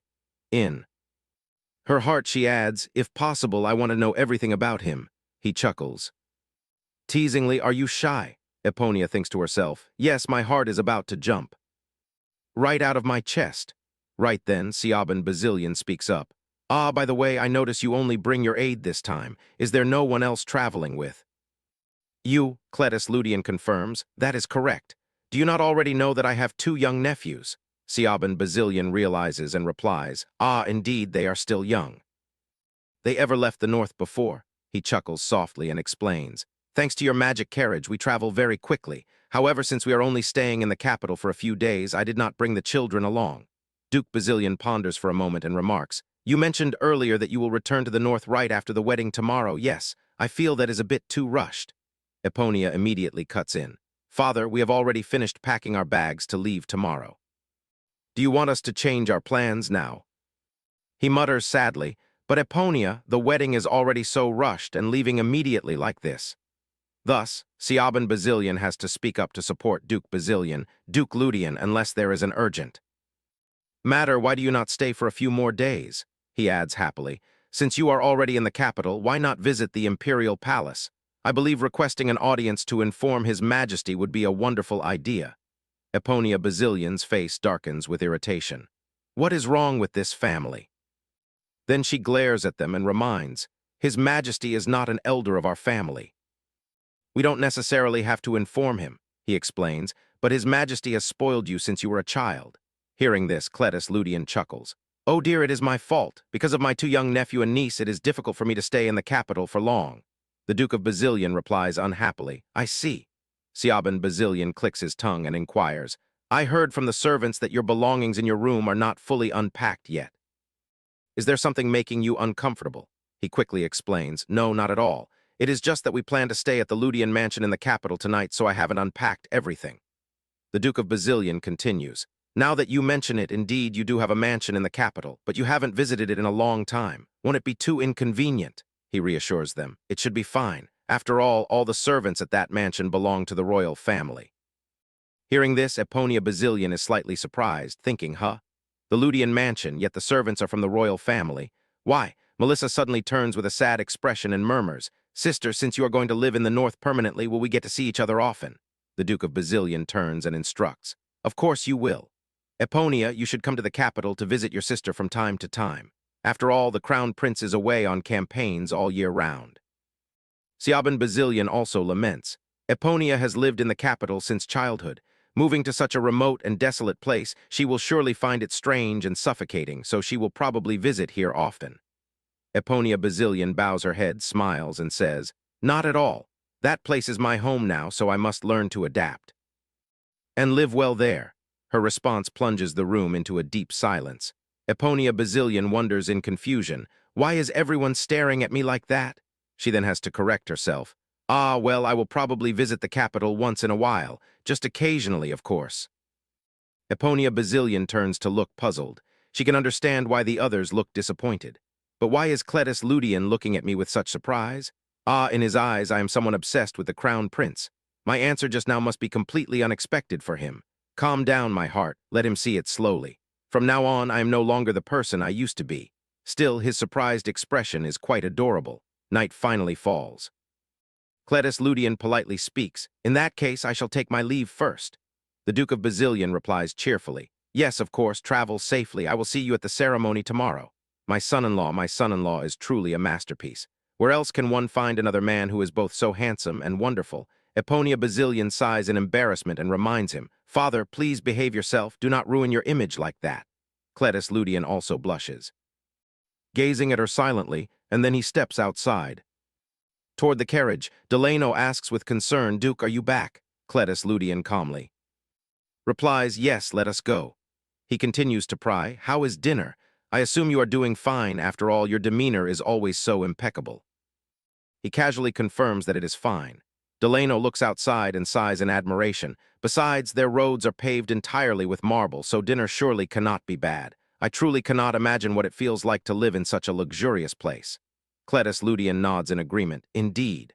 He asks again, By the way, what kind of person do you think the young lady is? My first impression of her is that she is a bit unique. Duke, you seem quite surprised as well, don't you? The Duke confesses, When I saw her earlier, my heart almost stopped. Cletus Ludian suddenly asks, You too, Delano? Delano places his hand on his chest and murmurs, "Phew, don't even mention it. My heart is still throbbing right now, it feels. Just like facing the Grim Reaper." Suddenly, he speaks up to praise her. "She is beautiful, though." This leaves him utterly bewildered. "What?" He bows his head and snorts. Repeating once more, "I have never met anyone as beautiful as her." Delano chuckles quietly. Who would have thought his Duke's taste would be women with such an intimidating aura? Then he leans closer to whisper, "She looks rather sad, doesn't she? Or is she being forced into this?" Cletus Ludian becomes conflicted over that matter. "I think that no matter what, I must make this marriage a reality. After that, I will act with utmost consideration so she can live comfortably and freely." The initial plan is as such, but ironically, the moment I see her, I feel as though time stands still. And, at the same time, it feels as if the entire world only has the two of us. It is a very strange feeling, like I have finally found what I have been waiting for all this time, yet I keep thinking that the young lady has no interest in this marriage. But the Duke of Bazillion asks sadly before dinner in his room, "Are you not curious why I am rushing this wedding?" At that time, Cletus Ludian blankly replies, "I am only grateful that you hold a favorable opinion of me and have not truly given it deeper thought." He replies, "Hearing you say so pleases me. To be honest, even though Eponia is my biological daughter, sometimes even I cannot understand what is going on in her head. You must have heard the rumors about her. I believe you are no stranger to them." Cletus Ludian gently confirms, "Yes." The Duke of Bazillion asks again, "You have probably heard the news, right? After finding my lost granddaughter, I had her take the Bazillion surname." He answers frankly, "I have indeed heard of it." He continues his story. "Not long ago, the royal family sends a marriage proposal to our mansion. At that time, I am certain they want to ask for Eponia Bazillion's hand, but who would have expected?" Cletus asks, "Don't tell me that letter is actually meant for that girl." The Duke of Bazillion's hand tightens slightly as he speaks. "To me, this is quite a shock. Needless to say, anyone can understand how deeply hurt our family is." Cletus Ludian bows his head in agreement. "I can imagine." At this moment, he hears him sigh, "But if there is a silver lining, it is that she finally decides to let go of the feelings she has harbored for so long."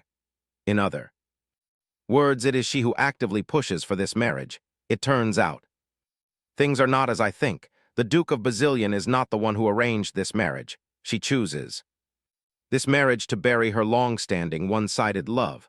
But once everything is done, she might regret this decision of hers. Even so, if I refuse now, we will lose the trust of the Bazillion family. And then, my family's debt as well as the future of my nephew and niece. Suddenly, at this very moment, the carriage is blocked by a guard who shouts loudly, "Stop! Who goes there? State your name. This is the private residence of Duke Ludian." This makes Delano inside extremely displeased, and he stands up abruptly. "How dare they? Master, I will go down and handle this immediately." However, Cletus gently says, "It is fine, let me handle it." Outside, the guard continues to command, "Those inside the carriage, step out and identify yourselves. This annex is the property of Duke Ludian, but is currently under the management of the royal family." "Huh, Duke, why are you here at this hour? Do you have business in the capital? Why the sudden visit?" Cletus Ludian lowers his eyes and demands in a low voice, "I am tired. Open the gates quickly, I need to go inside and rest."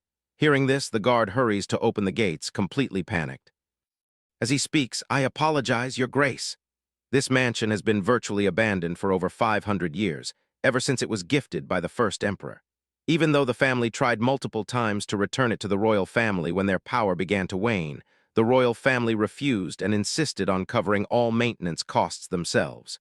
In other words, this place is ours in name, but in reality, it is the property of the royal family." Philip leads a group of servants out to greet them. "It has been a long time, Your Grace." The Duke enters and calmly replies, "Indeed, it has been a long time, Philip. I'm a bit tired. Please show me to my room right away." He replies with a forced smile, "Yes. I understand. If you travel straight from the territory to here, it probably takes 3 days. No, by magic carriage, it probably only takes 2 days, right? Oh, have you had lunch? Let me have someone prepare something for you right away." Cletus Ludian curtly refuses. "I am not hungry. Right now, I only want to take a bath and sleep. Prepare a bath for me." Hearing this, Philip quickly replies yes, yes, as night falls. Enveloping the mansion, he finishes bathing and steps out with a towel drying his hair when someone hesitantly speaks. Calling, "May I enter, your grace?"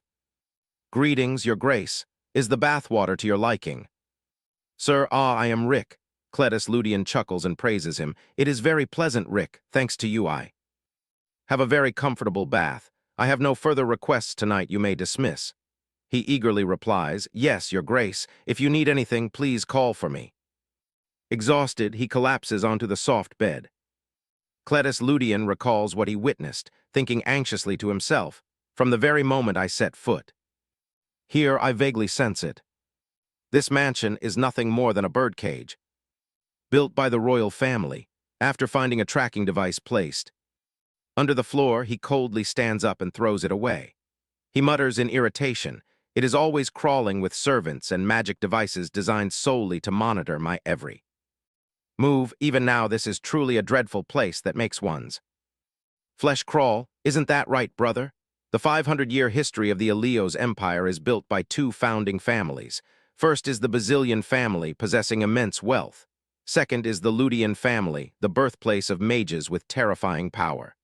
The Basilian family uses their abundant capital to support the first emperor, while the first head of the Ludian family is the closest mage by his side. After the emperor defeats the Black Dragon, both families are recognized as founding contributors of the nation, receiving titles and fertile lands. However, for some unknown reason, the Ludian family suddenly leaves the capital and moves to settle in the freezing north all year round. Despite living in that harsh wilderness, home is always the most peaceful sanctuary, with a kind father and an exceptionally talented older brother. Cletus Ludian lives very peaceful days enveloped in their protection, until 5 years ago our father passes away. His brother painfully approaches and says, "I don't have much time left either, I am sorry." He cries out in utter confusion, "What are you talking about? Where are you? I will come to you right away. I have left behind evidence. I do not know if it will save you or become a burden that ruins your life. Please take care of Marion and Dior for me." After those final words, my brother lies in a cold coffin, leaving behind the noble title of Duke and 2 young children. Haunted by his last wishes, I search this entire mansion like a madman. And that is also the day I discover the wiretapping devices and surveillance spells hidden deep within the walls. From that moment on, I begin to suspect every servant in the house, every word, every gesture, even the faint shadows. My nerves are stretched tight like guitar strings. I always live in a state of terror, suffocating to the point of breathlessness. And when my mind begins to shatter, everything around me collapses as well. If I just end it all right here, will I truly find peace? I cannot even protect this worn-out body of mine. If I choose death to escape, if I just leave like this, what will happen to the children my brother leaves behind? If I die, those children will certainly not have a single chance to survive. Fine, I will expose my own weaknesses. I will make them lower their guard.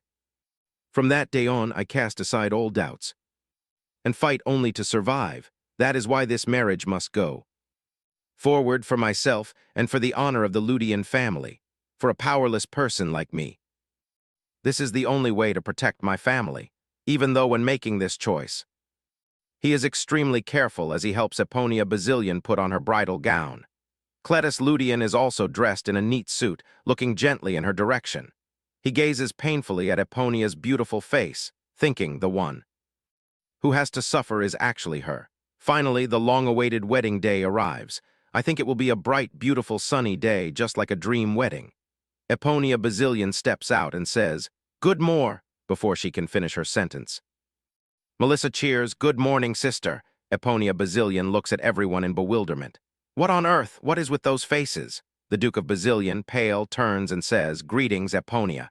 But there seems to be something amiss between the Duke and Siaban Basilian. She approaches in confusion and inquires, "You look so haggard, father. Is something wrong?" He weakly lowers his face and explains, "I drank a bit too much yesterday, that's all." Eponia Basilian still harbors countless doubts. The Duke I can understand, but Siaban Basilian barely drank yesterday. Could his alcohol tolerance be that poor? Just as she scoops up a spoonful of soup, the Duke of Basilian speaks calling out, Eponia, are you not sad? Eponia Basilian asks back in bewilderment, sad about what, father? Asks why, he sadly lowers his head to explain, you only marry once in your life. If we follow the traditional rites of the Basilian family, surely many nobles will come to congratulate you. Hearing this, she feels a heavy ache in her heart. But that means she will have to entertain a whole crowd of strangers. She does not need such empty formalities. With that thought, Eponia Basilian pretends to speak casually.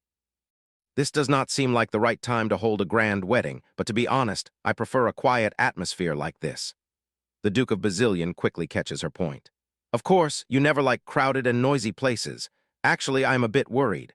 A person who is usually so reserved and never shares her innermost feelings, yet you changed in the blink of an eye, leaving me in disbelief. Ever since you fainted after being rejected by the crown prince and woke up, you seem to have become a completely different person. It really made me suspicious. But now, I understand that the girl I once knew has truly returned. Eponia Basilian listens and bows her head in quiet contemplation. She does not expect the Duke to think of her this way.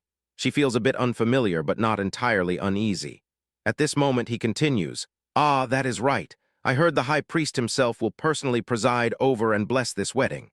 She calmly replies, Oh, is that so? Suddenly, Melissa lets out a loud cough, making her extremely worried. Melissa, are you all right? Flustered, she clears her throat to explain. Cough, yes, yes, I choked on some soup. In an instant, Eponia Basilian realizes that today, Melissa seems very eager to meet Damien. Damien is the high priest of the Eleos Empire, and he is the final male lead in the novel. The Saintess's dangerous choice. Damien possesses a noble appearance and an extremely benevolent personality, yet he flatly rejects Melissa's confession without a single hesitation. After being rejected, Melissa completely breaks down. But I feel that, as the high priest, his actions are entirely justified, and of course, with such outstanding holy power, the people even fondly call him the child of God. Wait, if that is the case with his holy power, surely Damien will not realize she comes from another world, right? An hour before the wedding at the sanctuary, Cletus Ludian sighs with a trace of anxiety and sorrow. He stands before the doors of the sanctuary, hesitating, even though he selfishly decided on this marriage. He must settle this matter once and for all. He then raises his hand, preparing to knock. Gathering all his courage, he speaks slowly, Young miss, I am coming in. I have something to tell. You, why, young miss? Seeing Eponia Basilian holding a medicine vial in her hand, he cannot help but ask in a panic. What are you doing? Is the thing she is holding perhaps poison? Don't tell me you are grieving because you cannot marry the crown prince. No, he must stop her. After an internal struggle, he shouts to stop the young miss in his heart. He silently makes up his mind that he must prevent her from drinking that. Having the vial kicked out of her hand by him, Eponia Basilian gasps in bewilderment. The Duke asks with deep worry, Don't tell me you already drank all of it. What on earth are you thinking? Even if you hate this marriage, you cannot do this. You are not allowed to do this. A wave of profound disappointment washes over his heart. I thought she would not take this marriage seriously. After all, this is a marriage she can end at any moment, and I myself never thought I am just a replacement for the crown prince. But looking at her now, he suddenly feels something very strange in his chest. After thinking it through, he speaks up to propose, I will go out and tell them to cancel the wedding right now. Eponia Basilian helplessly reaches out to stop him. Duke, it seems you have misunderstood something. What I am about to drink is just a sedative to calm my nerves. This leaves Cletus Ludian completely bewildered. A sedative? She immediately confirms. Yes, actually, I am a bit anxious, so I asked the maid to bring it. Hey, do you still have yesterday's sedative? Anne replies, I brought some here, do you wish to use it? Returning to reality after finding out the whole truth, he stands dazed, only able to blurt out, I am sorry, it seems I have misunderstood. Eponia Basilian quickly reassures him. It is fine, it is just a small misunderstanding. In her heart, she is secretly delighted. She was wondering why he barged in here, but he is just so adorable. Then Eponia Basilian lowers her head and asks, But more importantly, the wedding is about to start. Why are you here? After saying this, she pauses to question herself. Did I go a bit too far with those words? Cletus Ludian lowers his gaze, avoiding her eyes as he speaks. I came here because I want to apologize to you. This leaves Eponia Basilian utterly bewildered. An apology. He sincerely bows his head and repeats once more, I am sorry. Compared to the benefits the Ludian family gains from this marriage, I feel pity for the bride who has to accept such an inadequate husband like me. Eponia Basilian, still not understanding what is happening, blurts out, Huh! He smiles faintly. So even if you despise me after our marriage, it is fine. Even if you hold another man in your heart, I accept that as well. This leaves Eponia Basilian rather flustered. What nonsense is he talking about? What on earth is he misunderstanding about this marriage? How could I ever hate my favorite character? Right at this moment, Anne steps inside to remind them, Young miss, the wedding is about to begin. Please prepare. To enter the sanctuary, Cletus Ludian also turns to leave. I will go first. This leaves Eponia Basilian completely frozen on the spot. What a pity today I missed my chance to argue back. Why do so many things have to happen right before the ceremony? Misunderstandings are piling up, and he even tells me to go ahead and hate him, and even tells me to keep yearning for another man. On top of that, seeing the bride in such a beautiful wedding dress, he doesn't even bother to give a polite compliment. Thinking about it makes her feel so self-pitying. What is this? She cannot hold it in anymore. All the frustration inside her suddenly vanishes into thin air. Cletus Ludian very cautiously calls out to the young Miss Eponia Basilian, gently smiles in response. Yes, Duke. Immediately after, he suddenly falls silent. Confused, she asks, What is the matter? Only then does Cletus Ludian snap out of it and speak. I am sorry. Let us enter the sanctuary. Eponia Basilian bows her head in sheer happiness, thinking that despite all the ridiculous things that have happened, in the end, she takes his hand as they walk into the sanctuary together. This is the very happiness Eponia Basilian has been longing for all this time. She screams with joy in her heart. High Priest Damien, standing high above, calls out, Groom Ludian, Bride Eponia Basilian, is that correct? High Priest Damien of the Hillen Order. Cletus Ludian bows his head, replying with a trace of sorrow, Yes, that is correct. Eponia Basilian stands beside. Confirms, yes. He furrows his brows and asks once more, I do not hear your answer clearly. Bride, are you Eponia Basilian? So she has no choice but to speak up and repeat, Yes, it is indeed me. In her heart, Eponia Basilian cannot help but feel flustered. Why does he suddenly ask again, making her so anxious? Only then does Damien look satisfied and continue. Then, now, we shall proceed with the wedding. In the name of the goddess Hillen, I solemnly declare, cast away all evil thoughts and repent. The goddess will never forgive anyone who dares to use lies to defile this land. Before evil runs rampant and turns the world upside down, you must always know how to repent, pray, and strive for peace. Only then will ultimate salvation truly belong to you. After a moment, Eponia Basilian suddenly feels bewildered and thinks to herself, is every priest in the sanctuary this intense? Look at the guests, they are also starting to whisper. They seem very bewildered. What on earth is he saying? Duke Basilian, standing to the side, also darkens with irritation and mutters, High Priest, oh High Priest, what on earth is wrong with that damn bastard? Delano bites his lip, thinking with annoyance, how can such nonsense and discourtesy appear at the once-in-a-lifetime wedding of our Duke? Up above, Damien remains unbothered and continues to ask, You must keep a humble heart to obediently accept the destiny that is ordained. Do you understand? Eponia Basilian feels extremely frustrated in her heart. After the sermon, now comes this, forcing her to submit to the destiny that is ordained. In that novel, Eponia Basilian blindly pursues the crown prince, and the end of that destiny is divorce and financial ruin. But for me, that fate is not something I can accept. Thinking this, Eponia Basilian speaks up directly. Who is to say my destiny is not to pave another path myself? He asserts firmly. You may not have a second chance. Yet she still retorts, usually that is how it goes. Duke Basilian begins to feel bewildered, turning to Siaban Basilian to ask, What nonsense are they speaking? He also mutters in confusion, I have no idea. At this point, Damien is also at a loss for words. He bows his head to sincerely offer his blessings, praying that the future of the two of you is always filled with blessings. Now the bride and groom will recite their vows. Eponia Basilian turns to face him in confusion. All right, I just need to say exactly what we practiced. He is the first to speak. I, Cletus Ludian, take Eponia Basilian as my wife, and I vow to cherish her more than my own life. Eponia Basilian smiles softly, filled with Happiness, and she quickly responds, I, Eponia Basilian, take Cletus Ludian as my husband and vow to protect him until my last breath. I also vow to love him more than myself and swear to protect him with my very life. These words from Eponia Basilian make Cletus Ludian suddenly freeze in a daze. Eponia Basilian cannot help but wonder in bewilderment. Did I say something wrong? Until I go to my grave, I will still treat him with all my sincerity. Is that not allowed? Seeing things get awkward, Damien clears his throat slightly. Now please exchange rings and seal your vows with a kiss. This makes her incredibly excited. Ah, a kiss, and exchanging rings too, Duke. Basilian seems a bit disappointed that it is not a diamond ring, but I personally love this amethyst ring.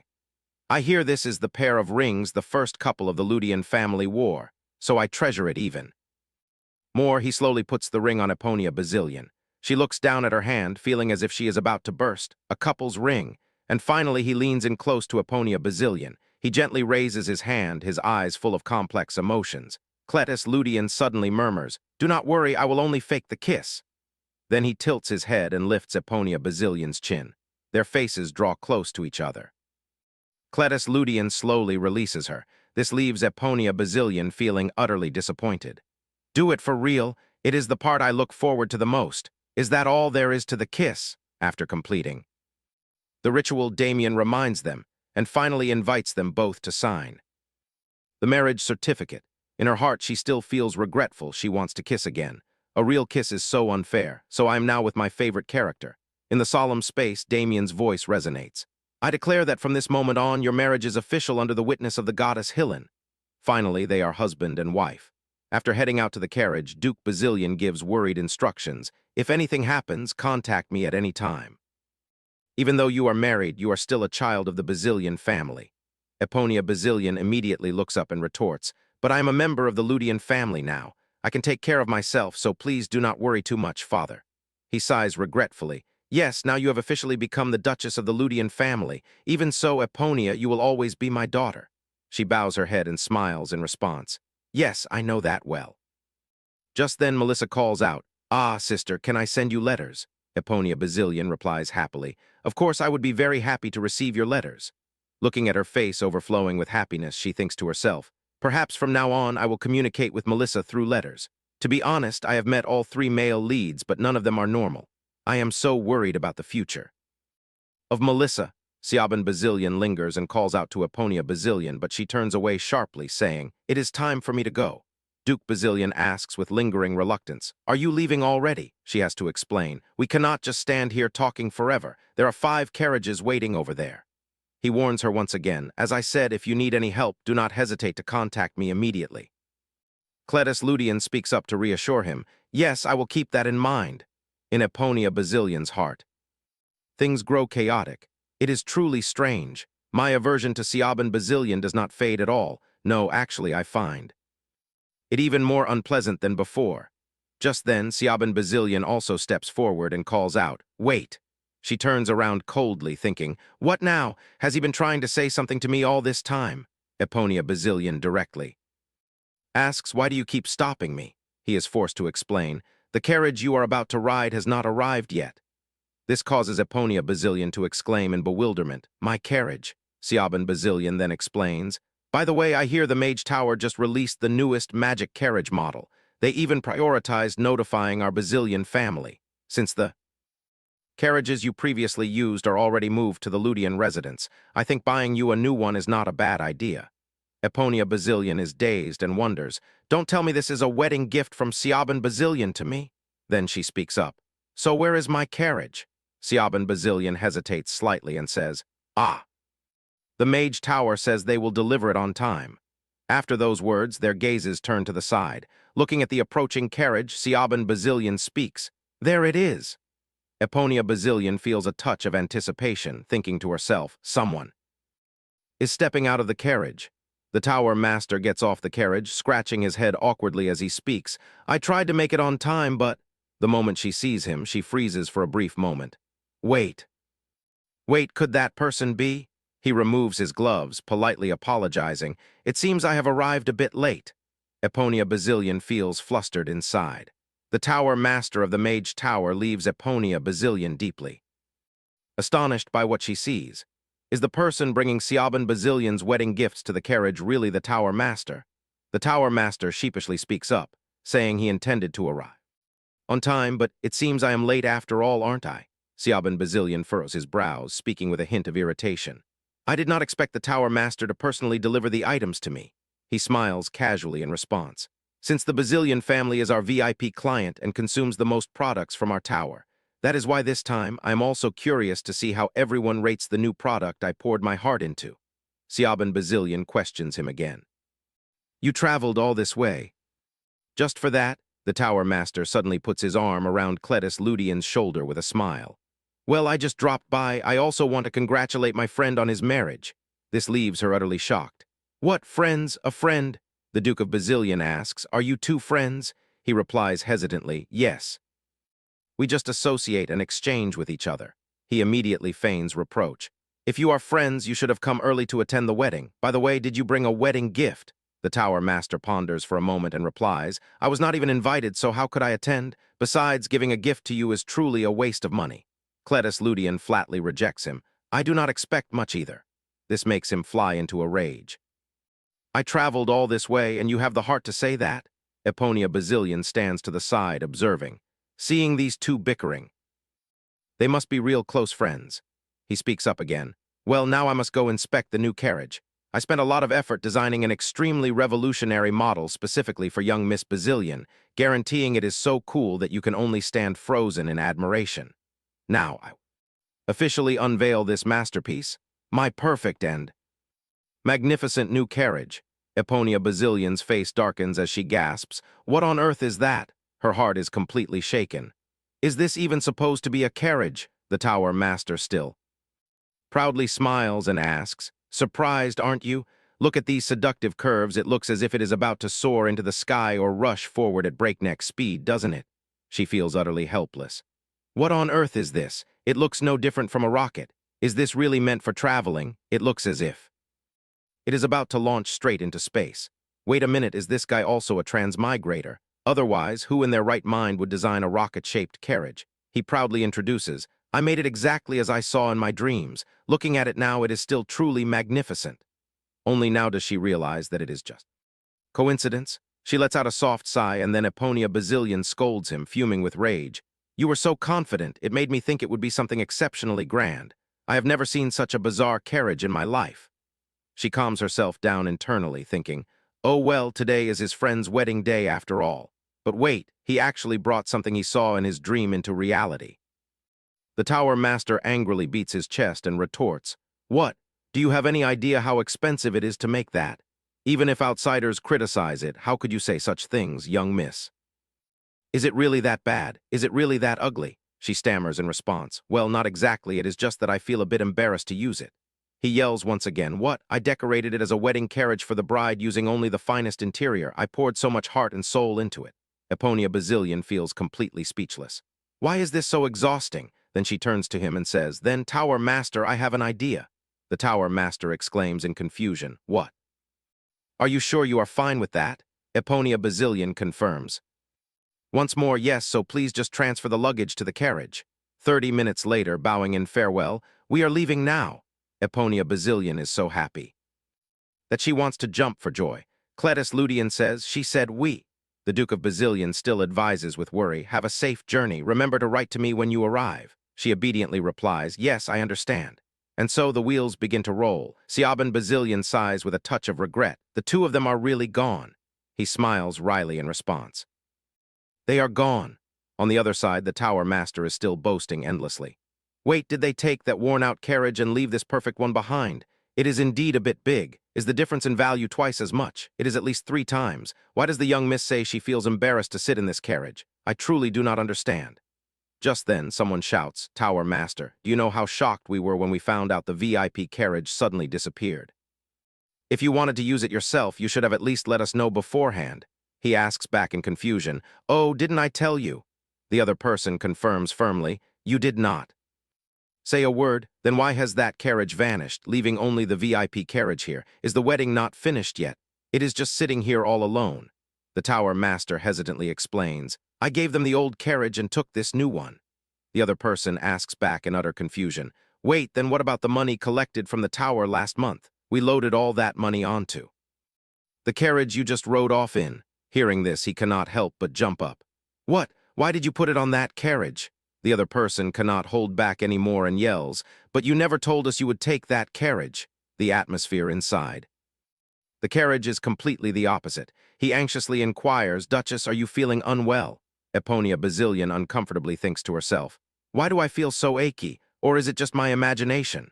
Then she quickly replies, no, it is not like that. She secretly thinks to herself, Siaban Basilian already gave her a carriage, so she is not supposed to ride in the same carriage. But in the end, they finally leave the capital, especially leaving right when that crown prince is not around. The first step of the plan is successful. Our last meeting was terribly awkward, and I swore I never wanted to see his face again.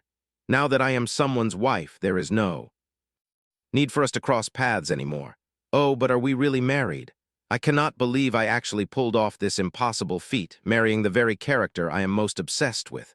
During our wedding, we could not even kiss for real, yet that image keeps replaying in my mind. Endlessly, well, I will just take it slow and enjoy it. From now on, I will stay by his side and use my actions to show him my true feelings. But I still have not cleared up the past misunderstanding. Will the happy days continue from now on? I kept thinking I would have a chance to clear up the misunderstanding and express my feelings. What a foolish dream. Meanwhile, at another place, Owen Elios is lost in thought. So it is true, they really got married. Emperor Owen Elios yesterday, when he received the marriage registration, thought some lunatic sent the wrong fake documents.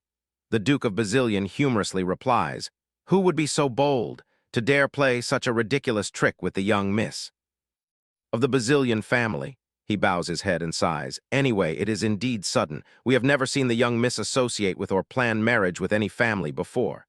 He immediately explains, how could there be no proposals? There are plenty of them. It is just that my family was waiting only for the crown prince. However, since His Highness went to propose to Melissa instead, my family had to find another match for Eponia Basilian. This makes Owen Elios extremely annoyed. That wretched Kaiden, you said you would take care of everything, and yet it ends up like this. Truly, no one expected the son-in-law of the Basilian family to end up being the Duke of Ludian. The next day, Delano sits inside the carriage and whispers, ah, Duke, I am certain the Duchess has some kind of special ability. Cletus Ludian replies in confusion, what nonsense are you talking? So he immediately explains, from what I see, the Duchess must be blessed with incredible fortune, like she was born at the finish line. Last night when the party stopped midway between Sill and the North, the Duchess helped a man, and that man was so grateful that he gifted her a sparkling gold watch. He only comments indifferently, then that is good. Delano continues to share. And today, while going to prepare gifts for the young mistress and young master, she won so many games, even receiving 2 teddy bears worth 15 gold coins each. The Basilian family is truly blessed with fortune, Cletus Ludian speaks thoughtfully. I understand, he continues. To be honest, I am utterly shocked when I hear the wedding vows. The young Duchess treasures the Duke more than her own life and will protect him at all costs. I have never seen any bride make such a vow at her wedding. It is truly deeply touching. At first, I fear that even after the wedding, the young Duchess will still chase after the crown prince. But it seems this time, she is truly serious about her vows. Hearing this, Cletus Ludian smiles gently and asks, but do I look so much like that kind of person? Meanwhile, Eponia Basilian is still struggling. The road through the northern mountains is so bumpy. Can it be that the stingy tower master cannot do anything else besides using speed-enhancing magic? One cannot just ruin wedding gifts like this, right? Suddenly Anne calls out, young Duchess, it seems we have arrived at the Duke's estate. Duke Ludian's estate, looking at the mansion before her, Eponia Basilian's face blushes slightly with happiness. Will this place be the cozy home where Cletus and I live together? Are they members of the Ludian family? They do not look very well. Seeing someone like me, a villainess, getting married must bring them immense sorrow. I know it. For some reason, a silent staring contest ensues. Children, those two must be the niece and nephew of the Duke. From inside the mansion, respectful greetings echo. Master, you are back. Cletus Ludian enters and replies calmly, yes, but I did not expect everyone to gather in such numbers. They slowly explain, we apologize for not informing you in advance. He smiles warmly and says, it is fine. I am truly grateful that everyone has taken the time to celebrate my wedding. Duchess, you must be surprised. Eponia Basilian blushes and gasps. Ah, no, Cletus Ludian speaks gently. I originally intended to hold an official introduction ceremony for you, but it seems everyone in the territory is eager to meet the new Duchess. These words leave Eponia Basilian flustered. Duchess, the Duchess of Ludian. Along the way to the Ludian Duchy, she hears this title countless times. Yet every time she hears it, her heart still flutters. Then he turns and calls, ah, right. Marian Dio, come here and greet your aunt. In her heart, Eponia Basilian reassures herself. So they really are his niece and nephew. The two look a bit scared, so I should probably be gentle. Then she softly bends down and greets them. Marian and Dio both stare at Eponia Basilian in silence. Without saying a word, Cletus Ludian has to explain in embarrassment. I am sorry. It seems the children are a bit shy around strangers. They have not had many opportunities to meet new people. She replies bashfully. It is all right. It is only natural for children to fear strangers. Perhaps you do not know my name yet. I am Eponia B. Ah, no, it is Ludian now. Just call me Aunt. It is a pleasure to meet you both. The little girl suddenly stammers. Oh, I am so foolish. But right after that, someone pinches Marian's arm. It hurts so much that the little girl screams in pain. Cletus asks Marian in confusion. Right then, Dio suddenly yells, you are not our aunt. You are a witch, a witch, a witch, a witch. Cletus Ludian frowns in anger and scolds. Dio, why would you say that to your aunt, Duchess? I apologize, they are still young. But she is not angry at all. Instead, she gently says, thank you. In the fairy tales I read, witches are always so beautiful, so you must be trying to praise my beauty, right? Confused, Dio speaks honestly and then covers his mouth in embarrassment. Yes, you are very beautiful. Wait, no. Seeing this, she only chuckles softly.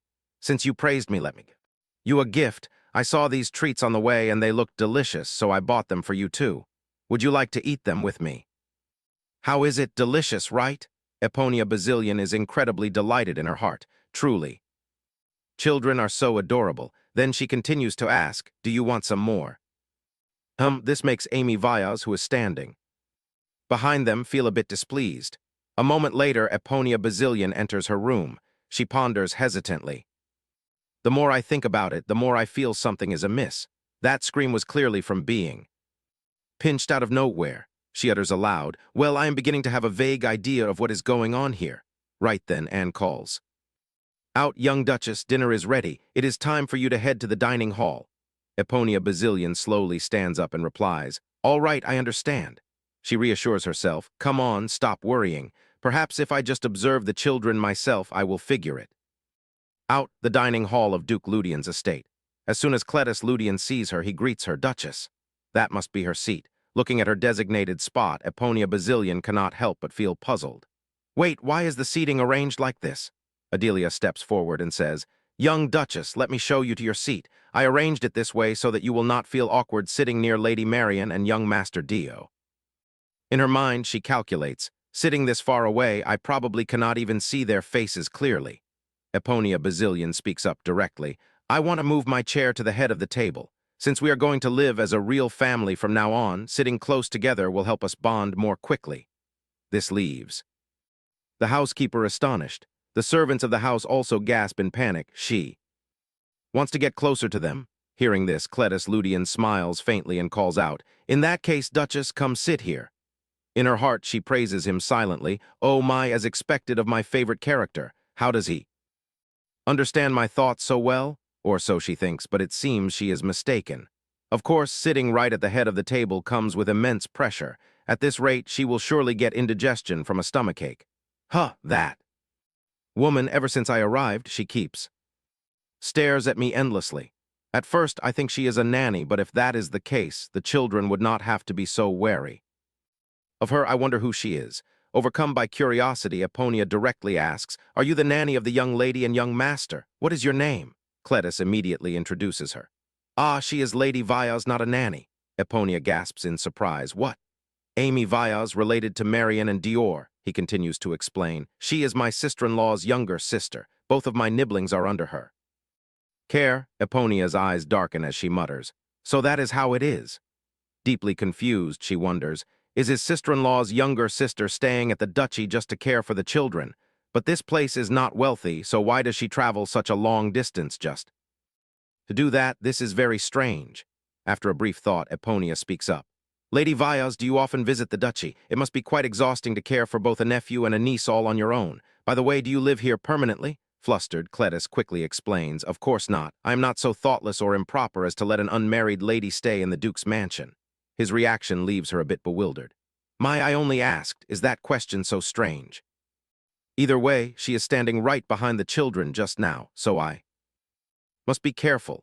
Then Eponia asks again, Lady Vyas, will you still come tomorrow? Stiffening, Amy gasps. What did you say? Eponia tilts her head and calmly reminds her, Tomorrow morning I plan to take a stroll around the mansion, so it is best if you come in the afternoon. You may leave now. Amy stiffens, bows her head, and replies, Yes, I understand. Inside, she feels extremely displeased, biting her lower lip in frustration. Before she departs, Amy does not forget to cast a sharp glance at Dior. It is like a warning signal to the boy. Aunt Amy said our new aunt is definitely a bad person, so we must protect Uncle. Cletus suddenly turns to ask, By the way, Dior, were you scared of anything while I was gone? Dior innocently replies, Just a little bit. Hearing this, he says gently, I see. I am sorry for being away for so long. The boy hesitantly speaks up, then, Promise me one thing, Uncle. Surprised, Cletus smiles and asks, A promise? What do you want me to promise, Dior? Dior stammers out his request, Tonight will you sleep with me? However, Marian also quickly interrupts, I hear that tonight, on their wedding night, Uncle and Aunt must stay together. Right, her words leave him slightly startled, and he exclaims, Marian is just joking. She does not mean any harm, so please do not misunderstand.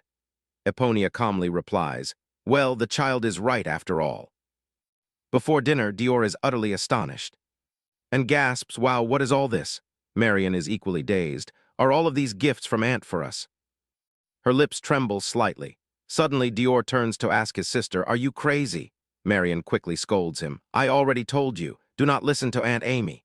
Dior stammers, but Aunt Amy said our new aunt is an extremely terrifying woman. And she also said that if we do not listen, she will scold me instead of you. Hearing this, the young girl sighs to reassure him, Let me handle it. The boy asks anxiously, But sister, I understand. What about Aunt? Marian crosses her arms and says, Aunt actually seems quite nice, doesn't she? Hearing this, Dior's face lights up with joy as he asks, Really? Yes, you think so too, right? Hearing this, Marian feels satisfied and exclaims, See, Dior, I am not wrong. How could our uncle possibly marry a bad person? Suddenly, Amy walks in, making Dior frightened. What? She snorts coldly, deeply frustrated. Why does she act so differently from the rumors? Just looking at her makes me feel faint, yet she pretends to be kind and gentle. And you too, is this the best you can do to act like you hate her? Or are you starting to like that strange woman already? Marian honestly replies, Aunt is not bad-tempered. Amy immediately objects. Everyone knows how terrible her temper is, yet you are completely fooled just by a few candies. Honestly, her family practically bought the Duke. Do you two not feel even a little pity for him? At all, that is true. Don't you too want to protect the Duke? Back in reality, Marian happily asks, So I heard you two are sleeping together tonight? Startled, Cletus exclaims, Marian is only joking. She has no bad intentions, so please do not misunderstand. Hearing this, Eponia speaks up. Ah, yes, that is indeed true. Cletus hesitantly replies, Yes, thank you for understanding. The young girl continues, I heard the master bedroom is finally reopening after being vacant for a long time. You two will rest together.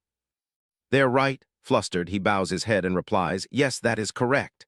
Hearing this, the young girl joyfully exclaims, I wish you two a passionate night. Don't worry about me and Dior. Curiously, Eponia asks, What is the master bedroom? Cletus quickly explains, Well, that is the chamber designated for the Duke and Duchess. Confused, she asks, In the north, must a husband and wife use the master bedroom when sleeping together? He firmly confirms, Yes, that is the rule. This leaves Eponia bewildered. Do the rules of the Ludian family also require a schedule for sharing a room? Cletus speaks up, then today is our first night. She casually responds, you mean our first night sharing the master bedroom? A bit embarrassed, he bows his head and confirms, yes, that is right. This makes Eponia feel a little anxious. Oh dear, did I sound too forward? I hope Cletus does not find it strange. After all, I am only a little curious. Just thinking about it takes away my appetite. Besides, with Cletus's personality, nothing will happen anyway at the Ludian family mansion inside Eponia's bedroom and determinedly offers, my lady, let me help you prepare. Confused, Eponia asks back, prepare what? Oh, come on, I am only going there to sleep. Anne excitedly asks, what do you think of the nightwear I prepared for you? Let's see which one you should wear tonight. Looking at the items in Anne's hands, she fumes with embarrassment. Ah, why are you rushing me like this? Just get me my usual everyday sleepwear. I have no idea when you even prepared these kinds of clothes. Inside Eponia's heart, she is utterly bewildered. We are talking about a man who did not even kiss me at our wedding, just because. It is our wedding night. Does everyone actually think he will do something? Sigh, whatever, this is fine. After all, I want to have a frank conversation with him. Later, when we are alone, I will talk to him in private. A moment later, Adelia also announces, my lady. It is time to head to the master bedroom. Eponia thoughtfully follows behind her. As she walks, she feels flustered. I was not nervous when I was getting ready earlier, so why is my body suddenly so stiff and my hands are sweating? Suddenly, Adelia stops and points. My lady, the master bedroom is over there. Eponia gasps silently. Oh my, so that is the master bedroom. Calm down, nothing is going to happen. With that thought, Eponia gently reaches out to push open the door. Stepping inside, she sees his strange posture and calls out, Duke, what are you doing? Cletus is so embarrassed that his face turns bright red, and she quickly notices. What is that? Is Cletus holding roses in his hand? He flusteredly explains, this. No, you misunderstand. I am not planning to scatter flowers. I'm just afraid that you will feel pressured if you see the maids decorating it like this, so I. Seeing this, Eponia only sighs in relief. No wonder he is so flustered, but suddenly also feel a tiny bit disappointed. Anyway, the atmosphere in this room is quite nice. It is a bit of a waste to only use it for sharing a room. Just then he approaches her and says, my lady, do not worry. She replies blankly, yes. He tries to reassure her. Even though the rules dictate that we must stay in the master bedroom tonight, I will not do anything to make you feel uncomfortable. Eponia still does not quite understand. Uncomfortable. Ah, I understand. Yes, let's wait to consummate our marriage until we both truly fall for each other. We will build trust little by little in a fair and stable relationship. I think so too, but it seems that will not be easy, Cletus. I must seize the opportunity to say what needs to be said. With that thought, she asks, are you tired now? Cletus quickly replies, no. I am not very tired yet. So Eponia suggests, that's good, I have something to tell you, come sit here. Seeing her trip and fall, he rushes over in great worry, crying out, my lady, and he lands directly on top of Eponia. Both of their faces turn completely red from embarrassment. He freezes in a daze for a moment, and her eyes also widen with surprise. Oh my goodness. Flustered, Cletus sits up and stammers, I am sorry. Eponia, her face blushing red, replies, it is fine, I was just careless. In her heart, she cannot help but feel flustered. That scared me. I thought my heart was about to jump out of my chest. But why does this atmosphere feel so strange? Let's just get straight to the point. Thinking this, Eponia asks directly, Duke, there is something I want to ask you. Are you by any chance harboring feelings for another woman? Cletus turns to ask back, harboring feelings for someone. She clears her throat to explain, I am only curious. I absolutely have no intention of blaming or interrogating you, Duke. He bows his head and says with a touch of disappointment, ah, she continues to ask, I only want to know if there is someone you were forced to leave because of this marriage, or if there is a shadow you still keep hidden in your heart. If there is indeed such a person, I hope you can be honest with me. More than anything, I want to take responsibility for this marriage. Hearing this, Cletus sighs, so that's how it is. Seeing this, she starts to worry. What kind of reaction is this? Don't tell me there really is someone. Eponia asks directly, could it be Lady Vyaz? As soon as he hears this, he cries out, of course not. I have never held special feelings for anyone. I do not know why you suddenly ask such a thing, but to be honest, I have never loved anyone, and in the future it will be the same. Satisfied, she asks further, So that means since you married me, you will not look at anyone else, right? Cletus affirms, yes, if there is someone in my heart, that person can only be you. My lady, this sudden confession leaves Eponia stunned for a moment. She shyly bows her head and smiles. What on earth is this a confession, can I? Consider this a confession. He is truly so good at captivating hearts. How can I possibly resist? Eponia turns and takes off her outer coat, shocking him into exclaiming, My lady, what are you doing? She slowly approaches and whispers, Duke, I understand what you mean. Do not say another word, just close your eyes and rest. The next day, Eponia lies in bed thinking, it is truly an unforgettable first night because last night Cletus and I did absolutely nothing. Last night, being too excited by his confession, I accidentally tried to seduce him, but he lay flat on his back and solemnly asserts, My lady, please lie down and rest a bit. You look tired. No matter what happens, I will not touch you. Eponia sits up, looking at him to assess. In the end, nothing really happens, but no matter what anyone says, to me it is still the most wonderful wedding night. Even in his sleep, why is Cletus still so handsome? That straight nose, those long eyelashes. Is this kind of happiness too much of a luxury? It looks like he is about to stir. Seeing him about to wake up, Eponia quickly lies down and holds his arm. He blankly opens his eyes to welcome a new day. Right at that moment, he sees her lying in his arms. This makes him a bit flustered. He carefully and slowly sits up. Then Cletus reaches out to hold her hand and calls, my lady. Eponia slowly opens her eyes and responds, Duke. He speaks gently, You look like you are sleeping so well. I am sorry for waking you. If you are still tired, take a short nap. Eponia sits up quickly and responds, We plan to tour the castle today, so I will get up now too. Oh, but will you guide me, Duke? Cletus, who is stepping out of bed, pauses slightly and explains, I apologize. I still have many matters to handle. I will have someone call the servants immediately. Please wait a moment.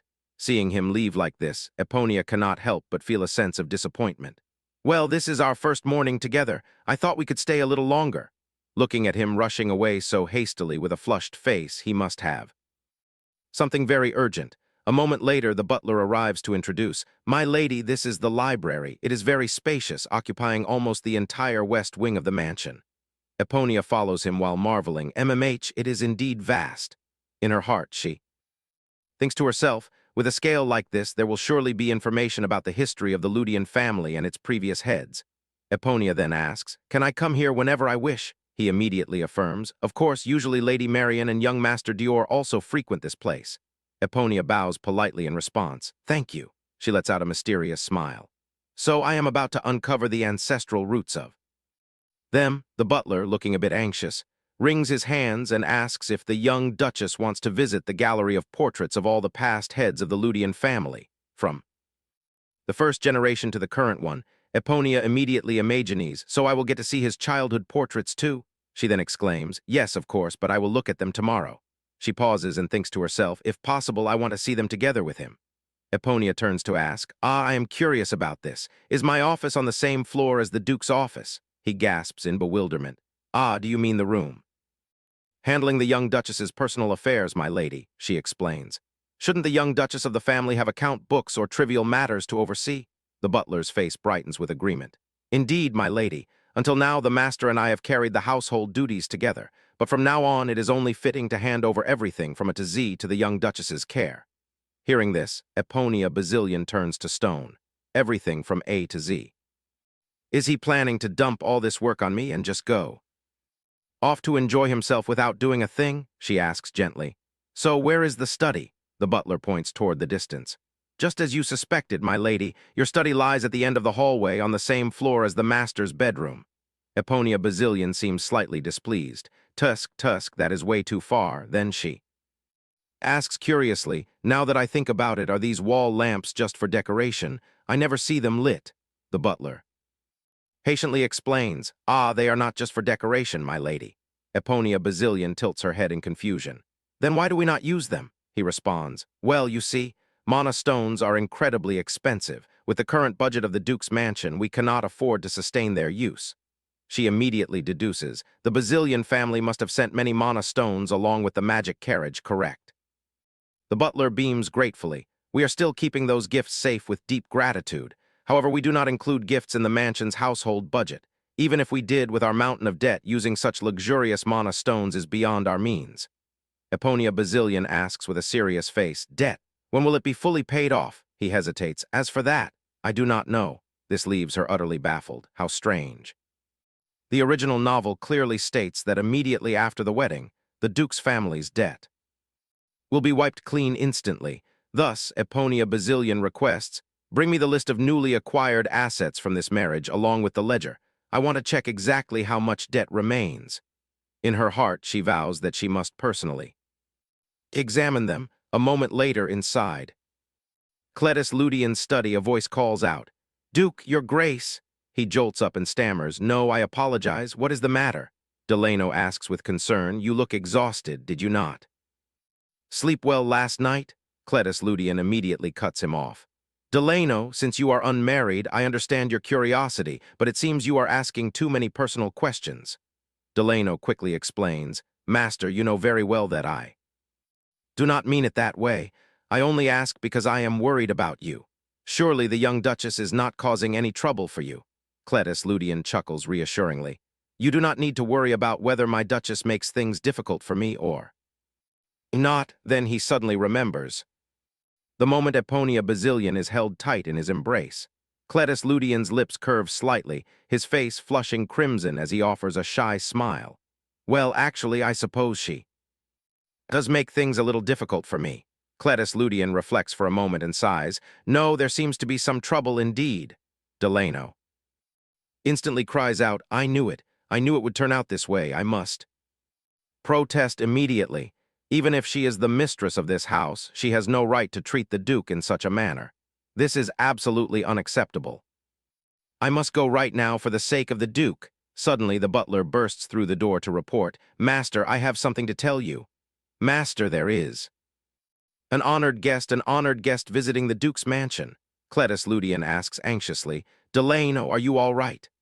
After seeing blood trickling from Delano's nose, the butler exclaims in panic, Oh dear, advisor. What is wrong with your nose? Wait, now is not the time to worry about that. The young Duchess has just requested to see all the account books. I never expected her to be such a person. It turns out I have been too narrow-minded and shallow all this time. Cletus Ludian, still lost, tries to soothe him. Calm down, tell me clearly who wants to see the ledgers. The butler repeats. Of course, it is the brilliant gem of our Duke's mansion, the young Duchess, Lady Eponia Bazillion. Delano is equally shocked. Our young Duchess. Is it? He weeps tears of gratitude as he recounts. The young Duchess says she will use her entire dowry to pay off our debts. This leaves Cletus completely astonished. Is that true? But that is the young Duchess's personal asset. After all, the butler immediately confirms, exactly, so I cast aside my pride. On behalf of the entire duchy, I told the young Duchess the whole truth.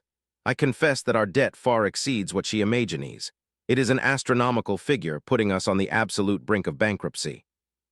Cletus Ludian asks with a sigh, Did you really have to overemphasize it like that? Delano asks curiously, Then what did she say? The butler immediately describes. She only smirks and says this. Eponia Bazillion then asks with supreme confidence, Tell me, butler, have you forgotten who I am? Delano cries out in confusion, My goodness, what a terrifying presence. The butler explains emotionally. She asserts it so resolutely, even declaring that no matter what happens, she will pay off all the debts of the Ludian family and tells us to trust her. Delano gasps in disbelief. Incredible, but what if she demands we pay her back later? Who knows what she wants? She might even charge us more extortionate interest than our current creditors. The butler immediately objects. No, that is preposterous. Just then, Adelia enters and scolds him. Advisor, how dare you utter such nonsense? I, Adelia, the head maid of the Ludian Duke's mansion, was bringing tea to the master when I overheard the butler's words. I heard everything. To think the young Duchess cares so deeply for this duchy. Yet you dare treat her as if she is some lone shark. This is no time to stand here gossiping. I must go. The young Duchess ordered me to report to the Duke and quickly bring the ledgers to her. Cletus Ludian asks cautiously, Then where is the Duchess now? From inside the library, a coughing fit escapes Eponia Bazillion. She keeps coughing uncomfortably, complaining about how dusty this place is. Then Eponia Bazillion begins to look around. Come to think of it, when he showed her around the mansion, he skipped her study. She never expected the dust to be this thick. Oh well, since this is a room she will never use, she has no right to complain. But why is the butler taking so long? Earlier, when she saw him running off, she thought he would return right away. Finally, hearing a knock, Eponia Basilian calls out, "Come in." Cletus Ludian enters with a slightly solemn look. "Duchess." She greets him in surprise. "Your Grace." The butler looks at the thick layer of dust covering everything and sighs with regret. "Oh heavens, I had no idea this place is so filthy. If I had known, I would have had it cleaned before bringing you here." He bows his head in embarrassment. "I apologize. Since we are short-handed at the moment, we cannot manage to clean the entire mansion every day." Eponia Basilian replies casually, "That is understandable, since there was no duchess to oversee the mansion before." Cletus Ludian immediately assures her, "But from now on, during our quarterly deep cleanings, we will ensure this room is thoroughly cleaned as well. Of course, light daily dusting will still be handled by the maids." She responds cheerfully, "I agree. That sounds much more practical than constantly straining to clean the entire mansion all at once." His face flushes with shyness for a brief second. Cletus Ludian bows his head and stammers, "Thank you for your understanding." Eponia Basilian replies, "Oh, it is nothing, just common sense. But since the mansion could fall into disrepair, I think it is best to clean every nook and cranny thoroughly during the quarterly deep clean. If we do it, we must do it right all at once. After all, our debts are about to be fully paid off." Cletus Ludian speaks with a touch of sadness. "Actually, that is what I wish to discuss with you. I came to ask if you truly intend to use your dowry to pay off the debt." "Is that real?" She confirms firmly. "Yes, that is correct." So he immediately suggests, "Regarding that matter, please reconsider." This makes Eponia Basilian freeze on the spot. "What? Why?" Cletus Ludian avoids her gaze, hesitating.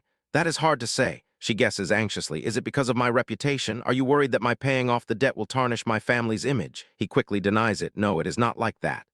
Eponia Basilian presses further. "Then what is it?"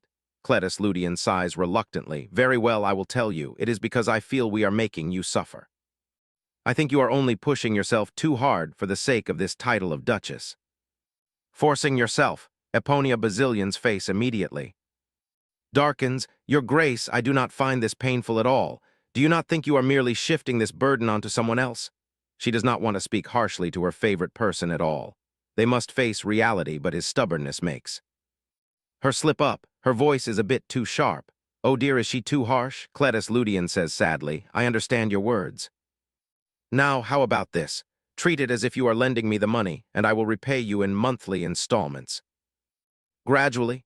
Eponia Basilian gasps in bewilderment. "What, are you serious? You want me to charge interest to my own husband?" He asks earnestly. "Why not? Even between husband and wife, financial matters must be managed carefully." However, she objects. "No, I do not want to do that. If we do, using my dowry to pay the debt will become a shackle, a barrier that separates us if something unfortunate happens in the future." In her heart, she truly cannot bring herself to say the words, "in case we divorce." Cletus Ludian quickly steps forward and declares, "That will absolutely never happen." Eponia Basilian firmly refuses. "In any case, I no longer bear the Basilian name. I am now a member of the Ludian family. As a Ludian, I cannot sit idly by and watch our family's reputation tarnished by a mountain of debt." Cletus Ludian still tries to argue, but she reiterates, "My mind is made up. If you refuse me to the very end, it is as if you do not respect my position as your wife, and that means you are breaking our wedding vows to always cherish and honor me for the rest of our lives." Hearing this, he has no choice but to comply. "Very well, but please remember, I never have such an intention." This makes Eponia Basilian incredibly happy, so she wins this round pretending as though nothing happened. I forgot the servants are still standing around." She clears her throat twice and suggests, Staying in this dusty room is not good for our health. Shall we go outside to continue our talk?" The butler quickly chimes in, "Yes, my lady. We are also very concerned about the health of the Duke and the young Duchess. Please leave this room to us. The two of you should go outside and converse in comfort." Eponia Basilian turns to leave. "Let's go." Cletus Ludian looks back at the butler and Adelia, nodding slightly in acknowledgement. Suddenly, Delano shouts from behind, "Young Duchess, there is something I must tell you. You are truly a venerable member of the Ludian Duke's family. You are the very embodiment of new hope." His dramatic behavior makes Eponia Bazillion feel incredibly awkward, wondering, why is he suddenly acting like this? Delano. The capable aide of Cletus Ludian comes from a high society of vanity and luxury. He moved to the impoverished north and endured countless hardships, yet his miserable days in the north did not end there. He had to face a new obstacle, the arrival of Lady Bazillion, based on the rumors. At first, he was absolutely terrified of this woman. However, after overhearing the tense conversation between his master and that young lady, Delano's wariness of Eponia Bazillion vanishes without him even realizing it. Delano cries out emotionally, "Young Duchess, you are indeed the revered lady of the Ludian Duke's family. You are the embodiment of new hope." And now, at this very moment, why is he suddenly acting like this? Delano declares resolutely, "If you need anything, just let me know." "This Delano will handle everything personally," she suggests softly, "then help me rearrange the study." He complies instantly, "Yes, young Duchess."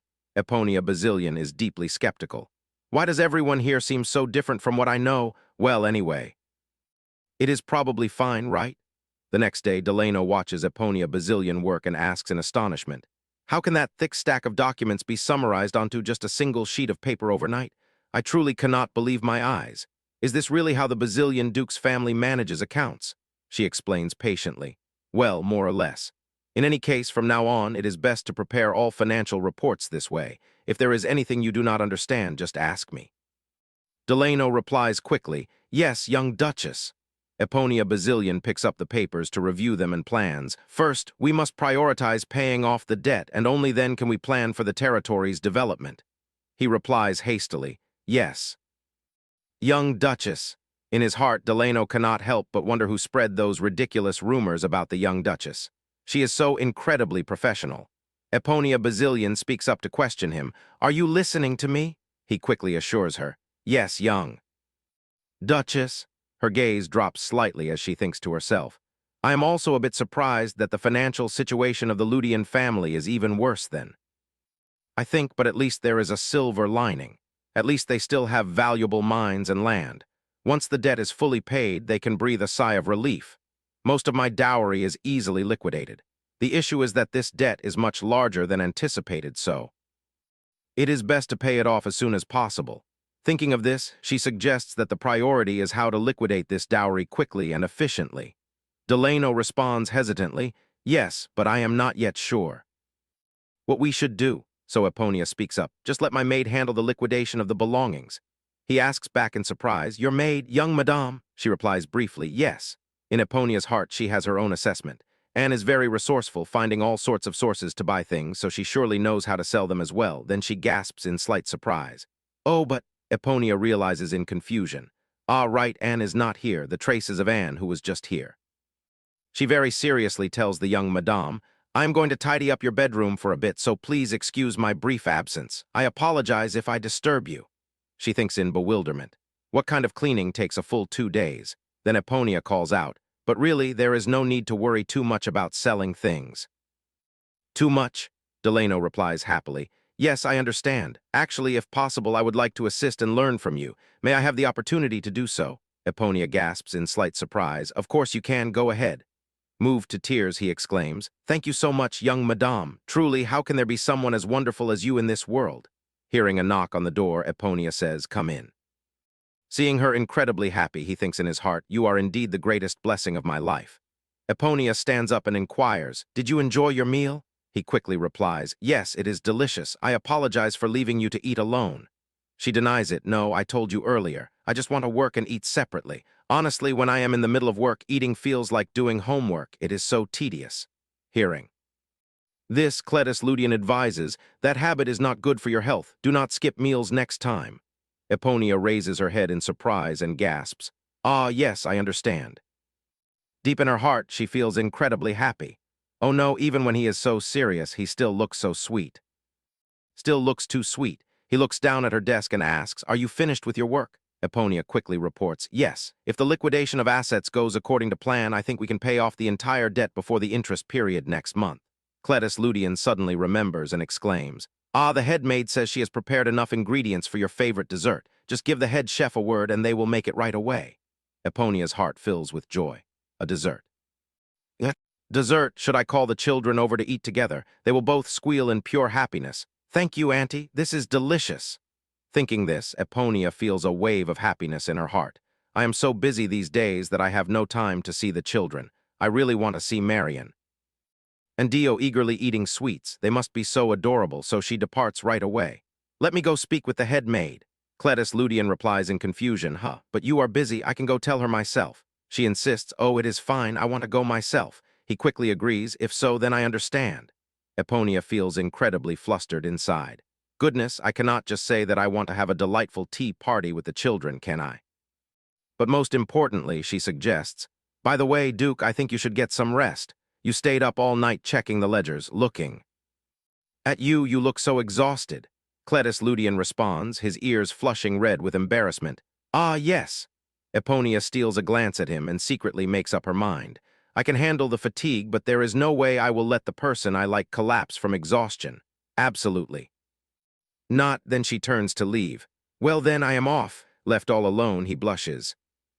And stands in a daze for a long time.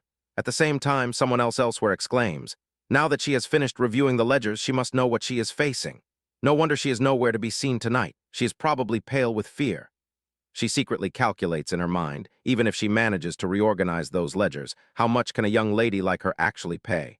No matter how much she pays, it will not change the monthly distribution fees they must pay to.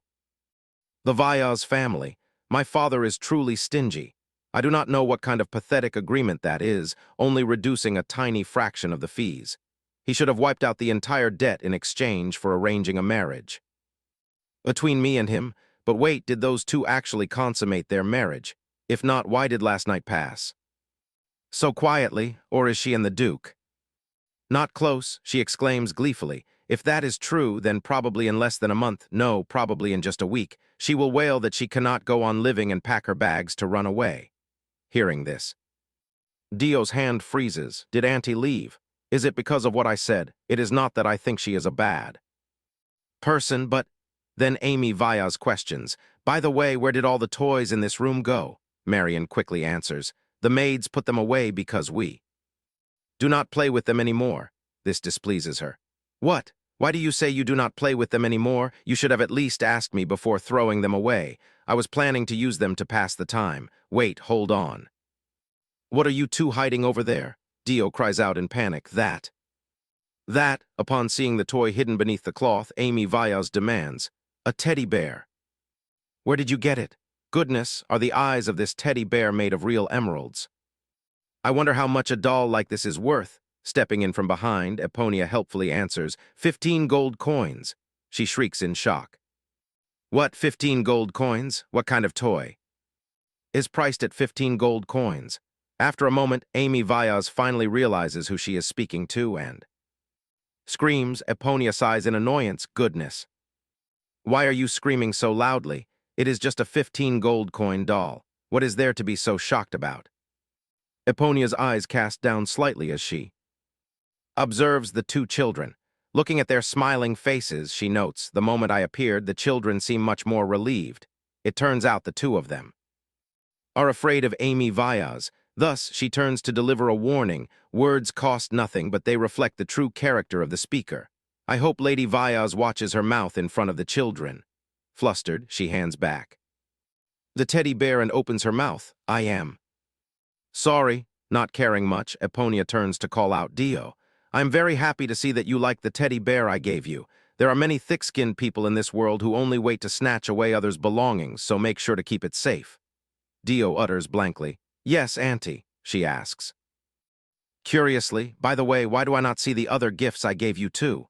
The boy blankly responds to that. Eponia gently proposes, I do not know what you two like, so I bought a lot. Why don't we go choose toys together next time? Tell me whatever you like. Soon, you will not have to wait or travel far to buy things anymore because the Bazillion Merchant Guild is about to open a branch right here in the north. Hearing this, Amy Vyas's face darkens. The Bazillion Merchant Guild is opening in the north. Then what about our Vyas Merchant Guild? Eponia slowly stands up and asks, this news is wonderful, is it not?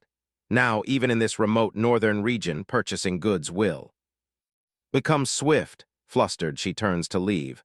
I just remembered I have urgent business to handle immediately. I shall take my leave first. She replies cheerfully, take your time. Watching Amy Vyaz's retreating figure, Eponia thinks to herself, for so many years she has hoarded countless goods for herself. It is time for those sweet days to come to an end. Just you wait and see what I can do. A few hours later, Eponia sits across from the two children, unable to stop herself from gasping, so adorable. On second thought, the children look a bit thin. Of course, they are still extremely cute, but for growing children, looking healthy and a bit chubby is always better. Earlier, when Lady Vyaz spews those venomous words, there is not a single maid by their side to care for them. At that moment, she scolds, "You beast! You killed your own parents and now you dare to casually enjoy yourself on their pile of money." This makes Eponia feel extremely disgusted. I see so many of these two-faced people that I am utterly sick of them, especially those who constantly use the name of family to speak. That is why I am even more worried. With these thoughts, she inquires, I hear that Lady Vyaz comes here every day. Are you too close to her? Marion speaks up in response. Yes, I like her very much. Eponia asks in confusion, is that so? The young girl confirms, yes. She gently advises, if anything similar happens in the future, just inform me. Immediately, anytime, understood. The young girl responds hesitantly, yes, Auntie. After returning to her room, Eponia cannot help but think with concern there is still something that makes me feel uneasy. The children's situation, combined with how the Vyaz family keeps clinging to them, is definitely not just about ordinary debt. There seems to be something suspicious being hidden. The moment Anne sees her, she calls out happily, "Ah, young madame, you are back," and respectfully speaks up. "Young madame, you are back. You have worked so hard." She hurries forward to ask, "But young madame, is there something on your mind? You look a bit melancholic." She utters blankly, "Huh." "Not at all." Eponia marvels inwardly, *wow, Anne is truly amazing, with just one glance, she already knows how I am feeling. Then she announces, "Listen, Anne, while tidying up the ledgers, I discovered something. It seems there are highly suspicious details regarding Count Vyaz's family, the maternal relatives of the Duke's two niece and nephew. The Duke's estate regularly pays them every month under the guise of shipping costs." Anne gasps in bewilderment. "What, shipping costs?" Eponia confirms solemnly. "Yes, even if it is for transporting or trading goods all the way to the north, no matter how you look at it, this figure seems completely unreasonable. Don't you think so?" In her heart, she is deeply worried, especially since 10 years ago, when the people's fury reaches its peak due to the tyranny of the old Count Vyaz. It is the late elder brother of Ludian who steps in to settle things. It seems this is an unfair contract from the very beginning. Anne bows her head in contemplation.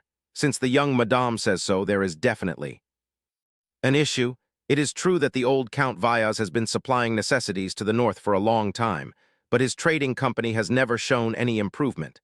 I never considered him a capable man, but I did not expect him to embezzle the shipping costs as well. Eponia begins to think in confusion. Wait, how does this girl know all about these matters? She asserts aloud, there must have been a secret agreement during the first reconciliation, or perhaps there is another hidden issue behind this. Inside, Eponia feels deeply bewildered. Indeed, the more I think about it, the more suspicious it gets. Immediately after agreeing to pay the shipping costs, Ludian's brother marries the daughter of Count Vyaz, but nothing can be questioned from a dead person. In any case, everything will go smoothly once the Bazillion Merchant Guild is fully operational. Eponia's face darkens with annoyance. But thinking about it still makes me so angry. Anne suggests, how about we try discussing this with Master Siaban Bazillion? She feels even more bewildered.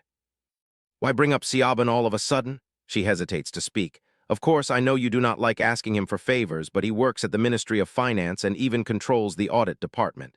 That is the department that specializes in tackling dirty business practices like monopolies or price fixing. This catches Eponia by surprise. Huh, Siaban Bazillion works at the Ministry of Finance. Then I can probably count on him for many things in the future. Then she responds, even before accounting for shipping costs, I hear he inflates the prices to the sky. Anne exclaims angrily, really? Then those people deserve to be punished immediately. Eponia lowers her head in deep confusion. The more she thinks about it, the stranger this whole situation seems. The Elio's empire clearly has laws to control and dismantle that kind of merchant guild. So why does Duke Ludian choose to negotiate with the Count instead of using the law? Even Ludian's strange reluctance to stay in the capital. And the royal family's attitude, not even bothering to send a single relief supply to this underdeveloped northern region. Everything is just so off. She suddenly asks aloud whether the royal family holds some personal grudge against the Ludian family and quickly grasps the situation. So you have been worrying about that all this time. Actually, I also have something to report. That is related to those matters. It turns out everyone knows the emperor has never liked the North. He cannot openly suppress it, but he acts as though the place does not exist and simply waits for its collapse. Even 5 years ago, he even these things should not be spoken of here. Besides, I might have exaggerated a little. Her abrupt pause leaves Eponia bewildered. What is it? Go on. Delano, who is beside her, also speaks up. I think I understand now. We always prioritize the young Madame's safety, so we constantly keep an eye on the night order. However, there is not even a single official knight among them. Nominally, the captain's position is still vacant. Instead, there are only about 20 apprentices and guards who wish to become knights. The Duke himself directly assigns their shifts, and they take turns guarding. Mansion? Eponia asks in surprise. The Duke himself? He nods in confirmation. Yes. And it seems they even train together. This leaves her feeling deeply worried. The Ludian ducal family is already so prominent, but to think even their security is this loose. Security is this loose? Eponia asks probingly. Then is the security within the mansion really all right? Ro immediately reports. I was worried too, so I went to investigate. It turns out this fortress itself is a magic citadel built with the utmost devotion by the first head of the Ludian family. But even those who have worked here for years say they have no idea how it operates. She hesitates, sighing in admiration. Even so, she still feels uneasy with everything remaining so uncertain. You too, come a bit closer, she says, though confused and still obeys. Yes, my lady, she continuously gives instructions. First, An you. And then you Resto Kian, he asserts with immense excitement. Yes, young Duchess, I understand. I definitely will not disappoint you. Anne chimes in, me too. This makes Eponia pause, wondering why is everyone suddenly so enthusiastic, and eagerly suggests, then the first thing I will do tomorrow morning is contact Black immediately. Honestly, when everyone heard the news of the young Duchess's sudden marriage, they were all so shocked. She asks blankly, Anne explains further. Actually, Gold is also very eager to meet the young Duchess. They even ask if they can come directly to the Duke's mansion to greet you. Eponia grows increasingly bewildered. Wait a moment. Black and Gold? Who on earth are these people? Eponia lies on the chaise lounge, resting her arm on her forehead, thinking in short the situation so far is like this. Anne is assigned to hire a group of mercenaries, while Grekian is appointed as the knight captain to manage the existing legion. At the same time, the shipping documents related to Count Vyaz are sent to Siaban to ensure there are no issues with the contract. Originally, after getting married, I intended to keep some distance from the Basilian Duchy. He cheerfully advises, you can contact me anytime. She thinks back, but he said to contact him whenever. But in this situation, receiving such enthusiastic help from them is also a stroke of luck. The problem lies with those names, Break and Gold, that Anne mentioned.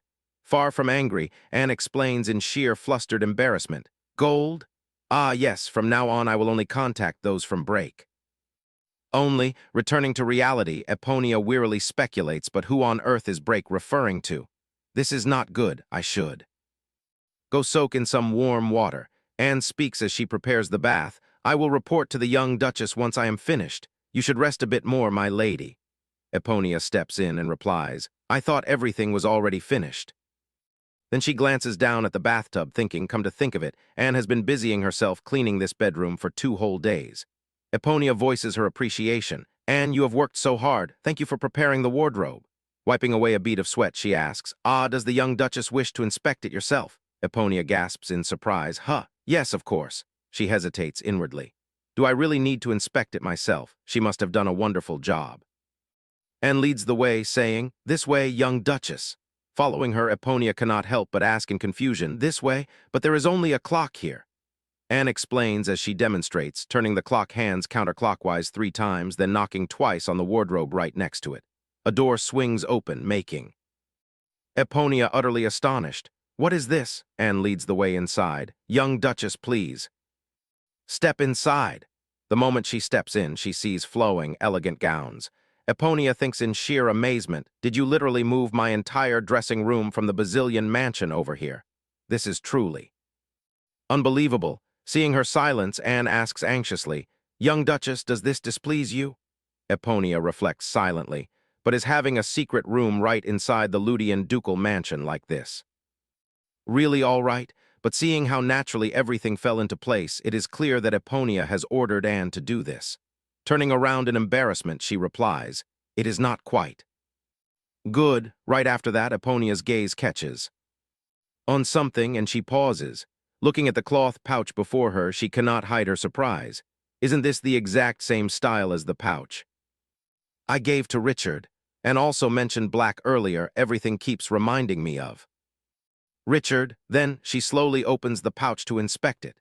Eponia muses cautiously. Furthermore, compared to the original storyline, he seems to be acting much earlier this time. Perhaps thanks to the money I gave him, he has enough funds to arrange everything so quickly. By now, he might have already taken over the underworld, the break assassin guilds. Headquarters, Richard holds in his hand a dagger as pursuers shout behind him. "Headquarters, stop that wretched guy immediately."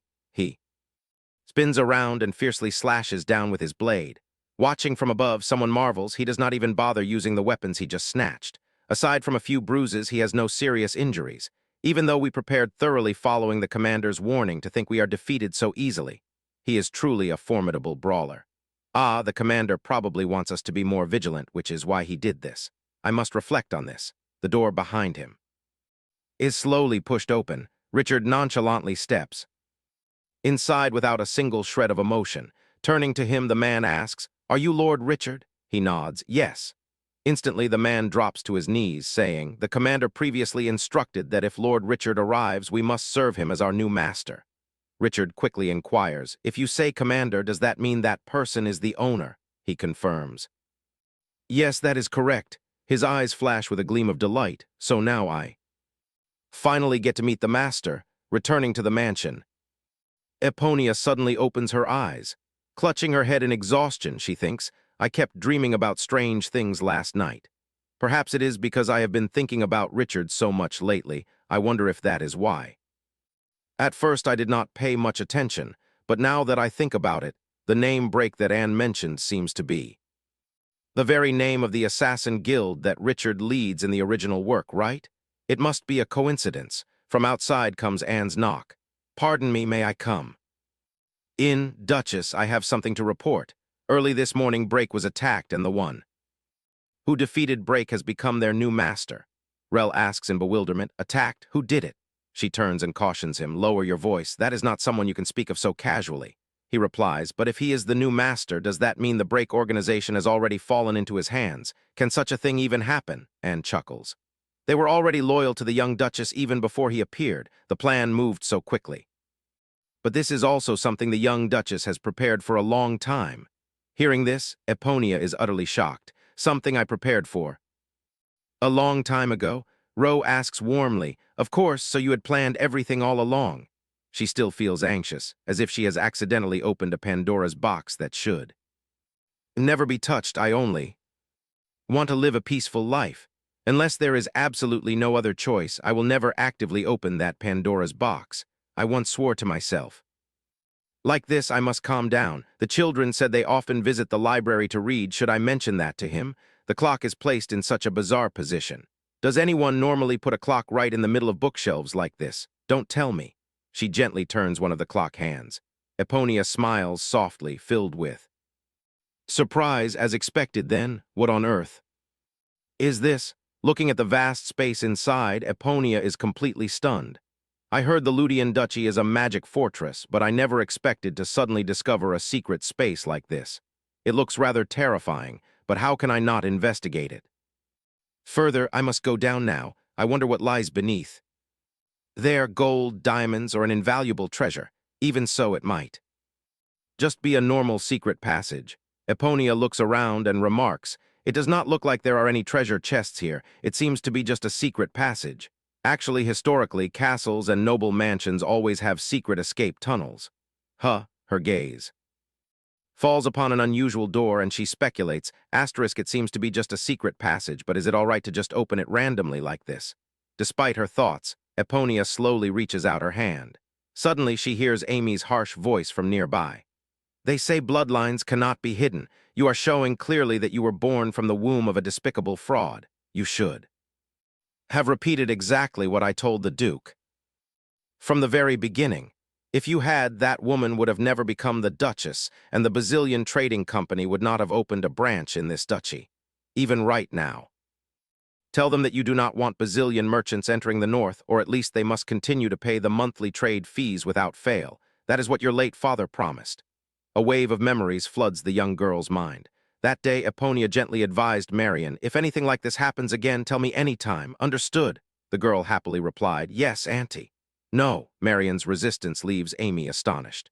What did you just say? The girl repeats firmly, I said no. I will not tell Uncle what you want me to say. Her eyes widen as she demands, do not tell me you are acting so proud just because that woman treated you a little kindly yesterday. What do you think will happen when she finds out who you really are? Will she even treat you as human? Even the Duke you admire so much will stop calling you his niece and nephew once he knows. The truth, do you understand? So keep quiet and do as you are told. Before she can do anything else, Eponia breaks through the wall with a single strike, confronting her. You have been abusing these children like this since when? Amy is so terrified that she falls flat on the floor, her entire body trembling as she tries to explain, no, it is not like that. Eponia furiously steps closer, threatening, answer me right now. She cannot say a word, only stuttering, I. Suddenly, Amy regains her composure, telling herself, wait, there is no reason for me to be afraid. She raises her voice in defiance. What does this have to do with you? You married the Duke while loving another man, didn't you? So you have no right to interfere. Eponia immediately fires back, watch your mouth, who said such a thing, that I love another man. Even if that were true, am I not still the Duchess of Ludian? Am I not still the aunt of these children? I do not know what their story is, but even if they do not share Cletus's bloodline, do you really think I will let you treat them like this? Children, has she ever hit you before? Dio answers honestly, she pinches me a lot. Eponia's eyes darken as she thinks, what? She pinches you? To be honest, I want to repay that favor tenfold, but using violence will not be good for the children. She then directly flings her away with a sweep of her hand. Eponia glares coldly and commands, get out of here immediately, terrified by her. Amy can only gather her skirts and flee in terror. Eponia turns around and asks gently, I am so sorry, children. It is all right now. Marion calls out to her hesitantly, causing her to gasp in surprise. The young girl looks up in deep anxiety and pleads, please, do not tell Uncle about this.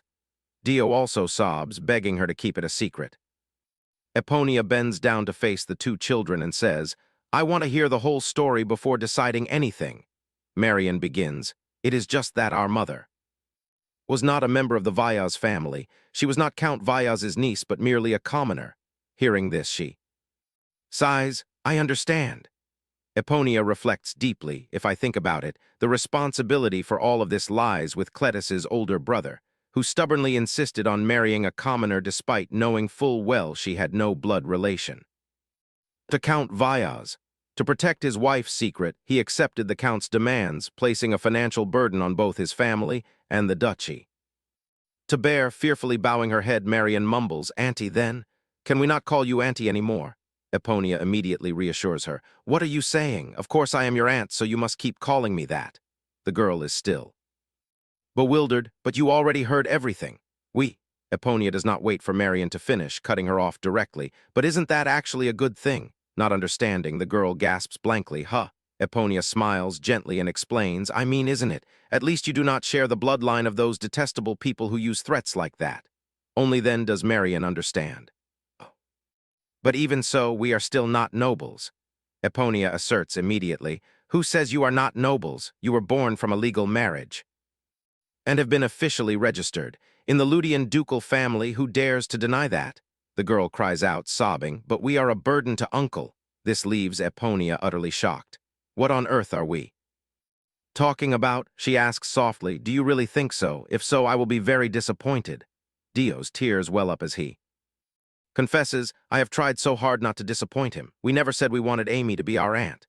Hearing this, Eponia asks in surprise, oh, what do you mean by that?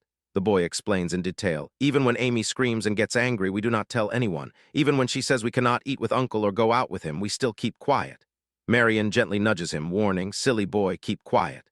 Eponia speaks solemnly to guide them. Listen to me, you two are never a burden to the Duke, even if he, no matter how consumed he is with his duties, he always dines with you. Wherever he is, his thoughts are always with you as he rushes back to the Duke's estate, even if he knows everything you tell me. He never considers you as anything other than his own beloved niece and nephew. Because you are the precious family of. Deeply moved, Marion calls out her name. Holding the two children close to her heart, Eponia feels a fierce wave of anger, wondering how anyone could bully such innocent young children. On top of that, does she really think she can destroy my happy marriage? I am absolutely determined to settle this score once and for all. Thank you for watching today's video. Our story continues with many exciting developments ahead. So please do not forget to like and subscribe to our channel to support us and never miss the latest episodes. Wishing you moments of relaxation and joy. See you in the next video. Thank you for watching.